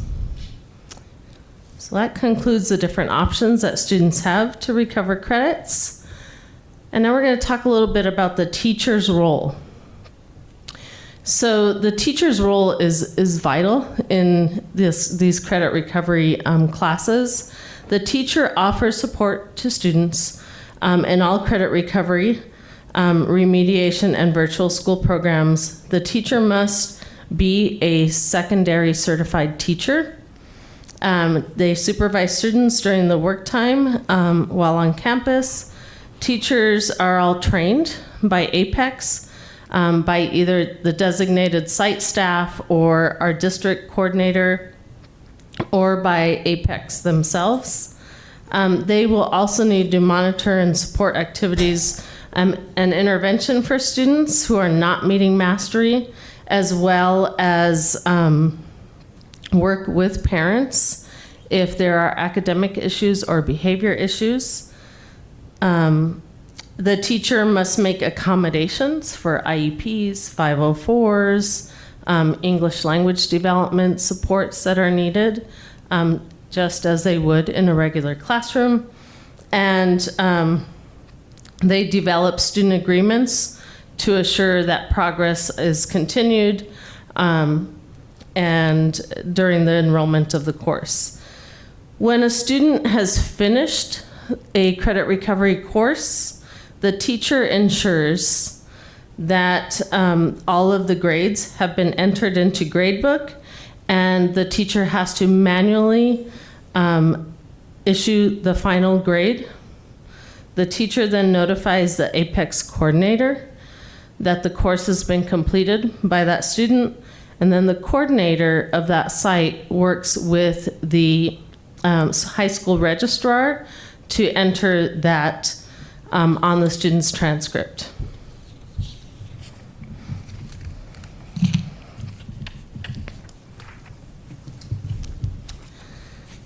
So it is critical to keep in mind that the district abides by all state statutes, governing board policies and regulations, and students participating in credit recovery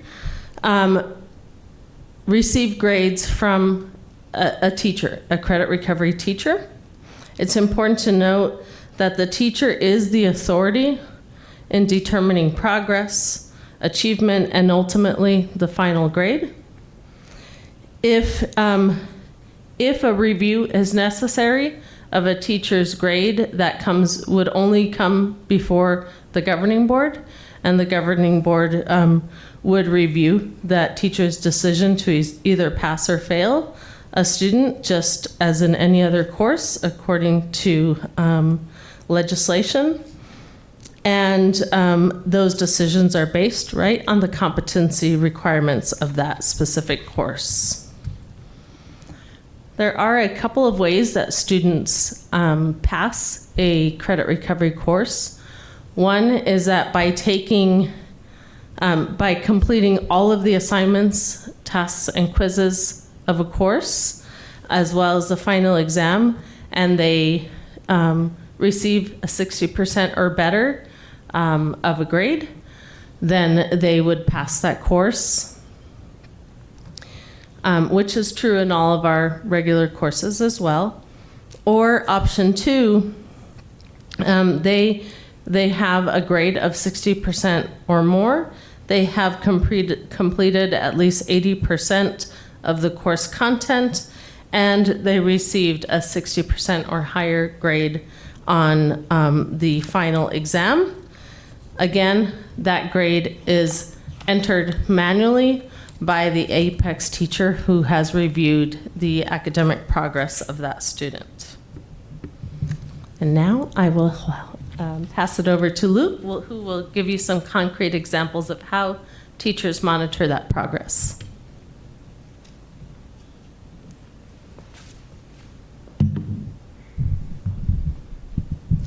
Hello, everyone. Thank you for listening to me. So this is our APEX SharePoint. On here, you'll find like many resources related to credit recovery, the implementation, and how-to videos for both teachers and coordinators. For progress monitoring, teachers, within 2 clicks into the program, they can see things like the course that the student is enrolled into, the grade, the progress, the amount of time they've spent on it, and the last time that student has like logged into that course. This is another common report used by teachers. Here you can see the differences between like how much time a student is spending in an assessment versus how much time they're spending in instruction. And then below you can see sort of individual completed activities, all quizzes here, and how much time the student had spent on each of those quizzes. This is a data report that can be downloaded by the site coordinators, and it can be given to just about any of the stakeholders who are needing to track progress of the students, such as teachers, MTSS, administrators, or like someone from student services.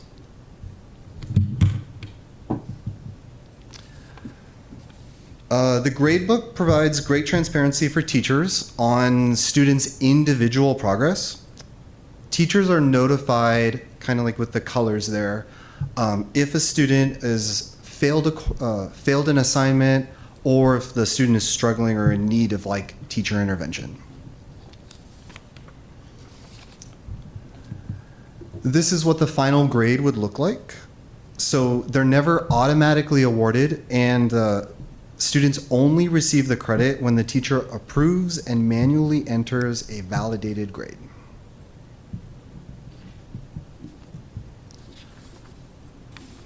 So these are the platform settings determined by the district, and they can't be changed. They can't be changed by anybody, with the exception of XED. This helps to ensure academic integrity and consistency across the district. All right, I'll bring it back to Dr. Flick.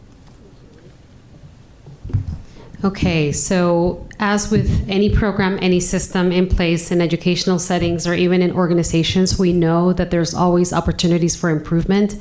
So we have clearly identified some next steps. We know that there are some gaps in our system that we want to address. We want to address them effectively and efficiently with an APEX committee that we have recruited. We have about 43 people that presented interest, and we start our meeting tomorrow. And some of the goals for this committee are to not only identify the various uses of the APEX program and the purpose, but also to develop clear guidelines and processes for each use of APEX. We also want to make sure that we clearly establish the roles and responsibilities of all stakeholders, develop a system for monitoring the adherence to guidelines at all levels, tighten up some of the guardrails that we have with our APEX system, developing a system for monitoring the progress of students' formative, which is during the day assessments, and academic achievement, which is the final grade. So having a clear system for that, and clarify communication channels to ensure that the information is effectively shared with both with and from teachers, site coordinators, and program leadership. So with that, understanding that every system can always utilize improvement, that's our next step. And we'll also collaborate with the Alternative Education Committee as well as information comes from these group of stakeholders. So with that, I'll go ahead and open it up for questions. Okay. Thank you so much for the presentation. Ms. Ekstrom. Thank you.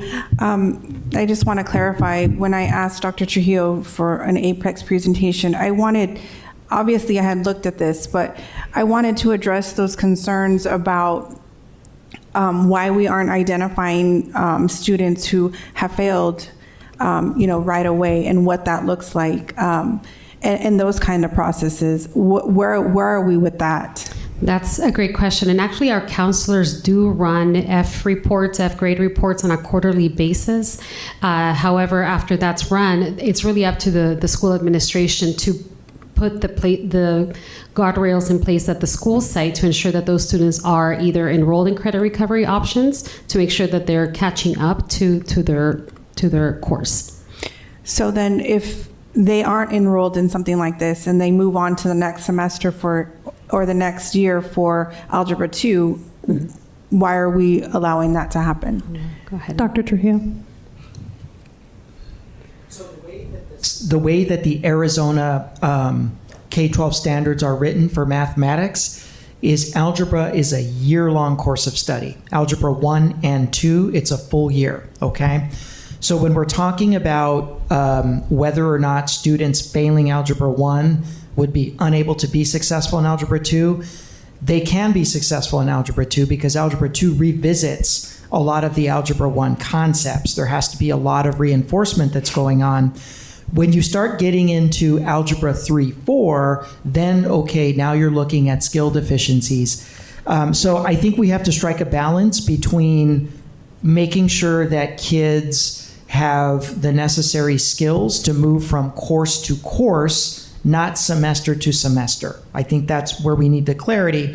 And we also want to do so in a way that we don't have an overrepresentation of certain groups of students who are now locked up in what are known as drop-back classes. And drop-back classes sometimes can be stigmatizing for students as they see their peers moving forward and they are of a certain age and they're now in classes with like freshmen or sophomore. So there's those dynamics as well as the logistics of the scheduling that has to happen on campus. When I was a principal, we used to have a lot of drop back classes. where you would have 11th graders and 10th graders that would, quote unquote, have to do a 10th grade class. They're going to have to do geometry, and now they're in there with 10th graders, sometimes 9th graders. There's a certain stigma that goes along with that we saw led to a lot of different behaviors. The number one behavior that it led to was good old-fashioned ditching. I don't want to be in here with a 14-year-old. It's embarrassing. I'm going to just not go to my class. That's one of the biggest challenges that we see with doing that. I think the challenge is going to be that when a kid is failing, we have to have real-time intervention. 100%, I agree with what our credit recovery teacher said. She is spot on. The intervention can't come even at the end of the course. It actually has to come progress report time. So we have to do a better job of utilizing math interventions going on during the school day, connecting those kids to school day interventions, setting up tutorial labs. I know a lot of schools use an algebra block system where you're in Algebra 1, but then there's also Algebra 1 block, where as you're going through Algebra 1, one of your elective classes is Algebra Lab. So you can actually get help along the way. I'd like to see us go more in that direction. That way students are getting the actual real-time help without creating a situation where you're holding kids back and you're dealing with some of the social stigmatization that may come with older kids having to take courses. You're not going to be able to achieve what's called grade level pure in a situation where you have off-level students taking courses. Grade level pure, ideally you want Algebra 1 to be 9th grade, you want geometry to be 10th, you want Algebra 3-4 to be 11th. It does flow smoother that way for curricular alignment and also for classroom management for our teachers. But when you start to get to a 10th grader needing Algebra 1, and all of a sudden you've got 10th graders mixed with 9th, it does present some challenges. So we really want to look at more of that during the day intervention model. We certainly don't want kids moving through that haven't met those year-long course requirements. That does set them up for failure. And we also don't want the opposite, which we fully acknowledge in a lot of cases is going on now. A 12th grader coming back and doing Algebra 1, that we don't want to be in that situation. We want to be able to capture it ideally in real time as the failure is actually happening. And we understand that sometimes those kids would prefer to do it in summer school. We get that as well. I don't have instructionally an issue with a kid doing Algebra 1-2 freshman year, failing either Algebra 1 or 2, but then knocking it out in summer school prior to sophomore year. I think that's fine too. So we have a couple different ways to go about it.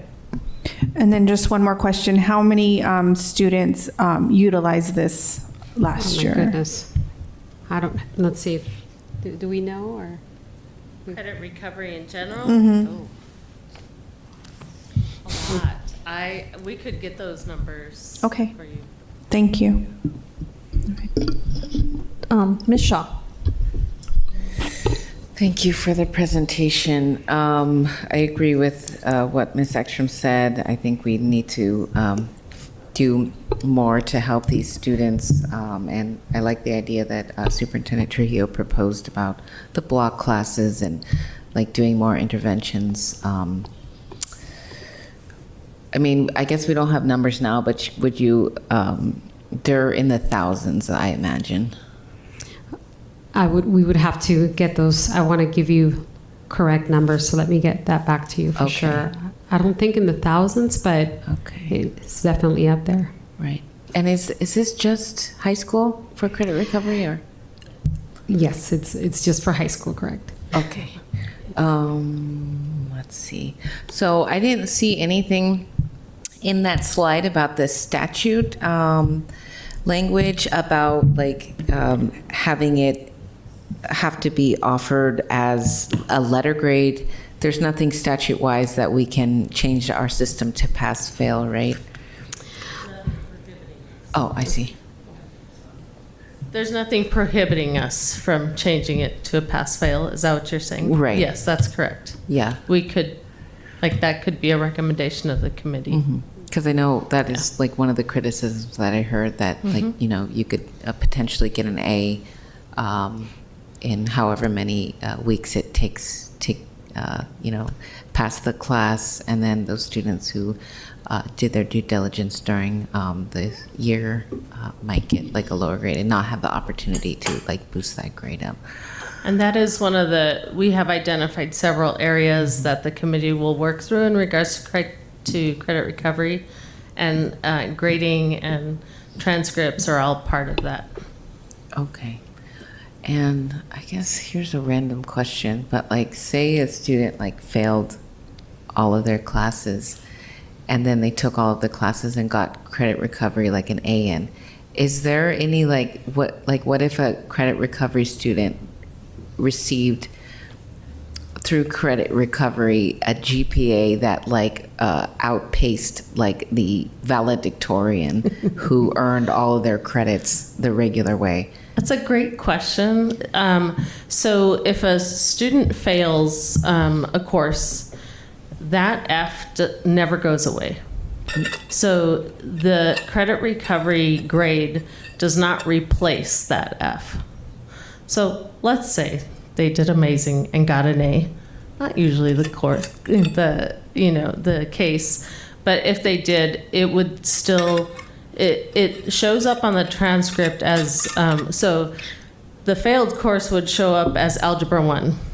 The credit recovery course would show up as Algebra 1 CR, which is credit recovery, but both of those grades are there. So they could never earn more than a C on average of those two classes. Does that make sense? Okay, so you take the original grade and then the grade they earn, and then you average it out for the GPA? For the GPA, yes, because they're both still on the transcript. Okay, thank you for clarifying that. Mr. Romero. So, as far as the credit recovery program, is this a statewide program or is this a TUSD program or? It's statewide.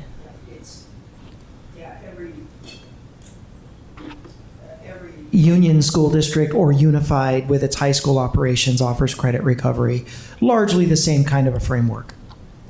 So is that something put in place by the legislator at some point or Board of Education, or where did this recovery program get started? Do we have kind of a history of that?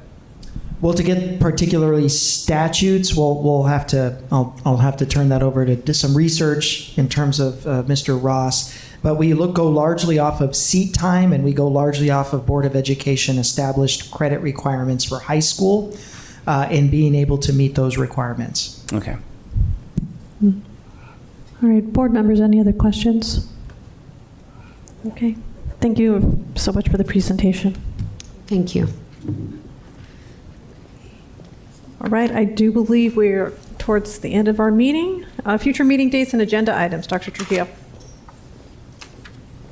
Governing board members, you will be busy October 15th. We're going to have our lobbyists. They will be down giving the highlights of the 2024 legislative session and working with the board to establish its legislative priorities for the upcoming legislative session. It'll be the presentation of TUSD's annual financial report, known as the AFR. So we'll have Mr. Hernandez doing the duties. We'll have a second read for Governing Board Policy ECF for energy conservation. That will be making its way to the agenda for Governing Board action also October 15th. And then we will have our arts allocation study item where we'll be doing a deep dive on performance and visual arts teacher allocations across TUSD schools. So quite a bit of business on October 15th. Okay. All right. And we won't see everybody until after fall break, so everybody enjoy that week, October 7th. Okay. Thank you so much. Have a good evening.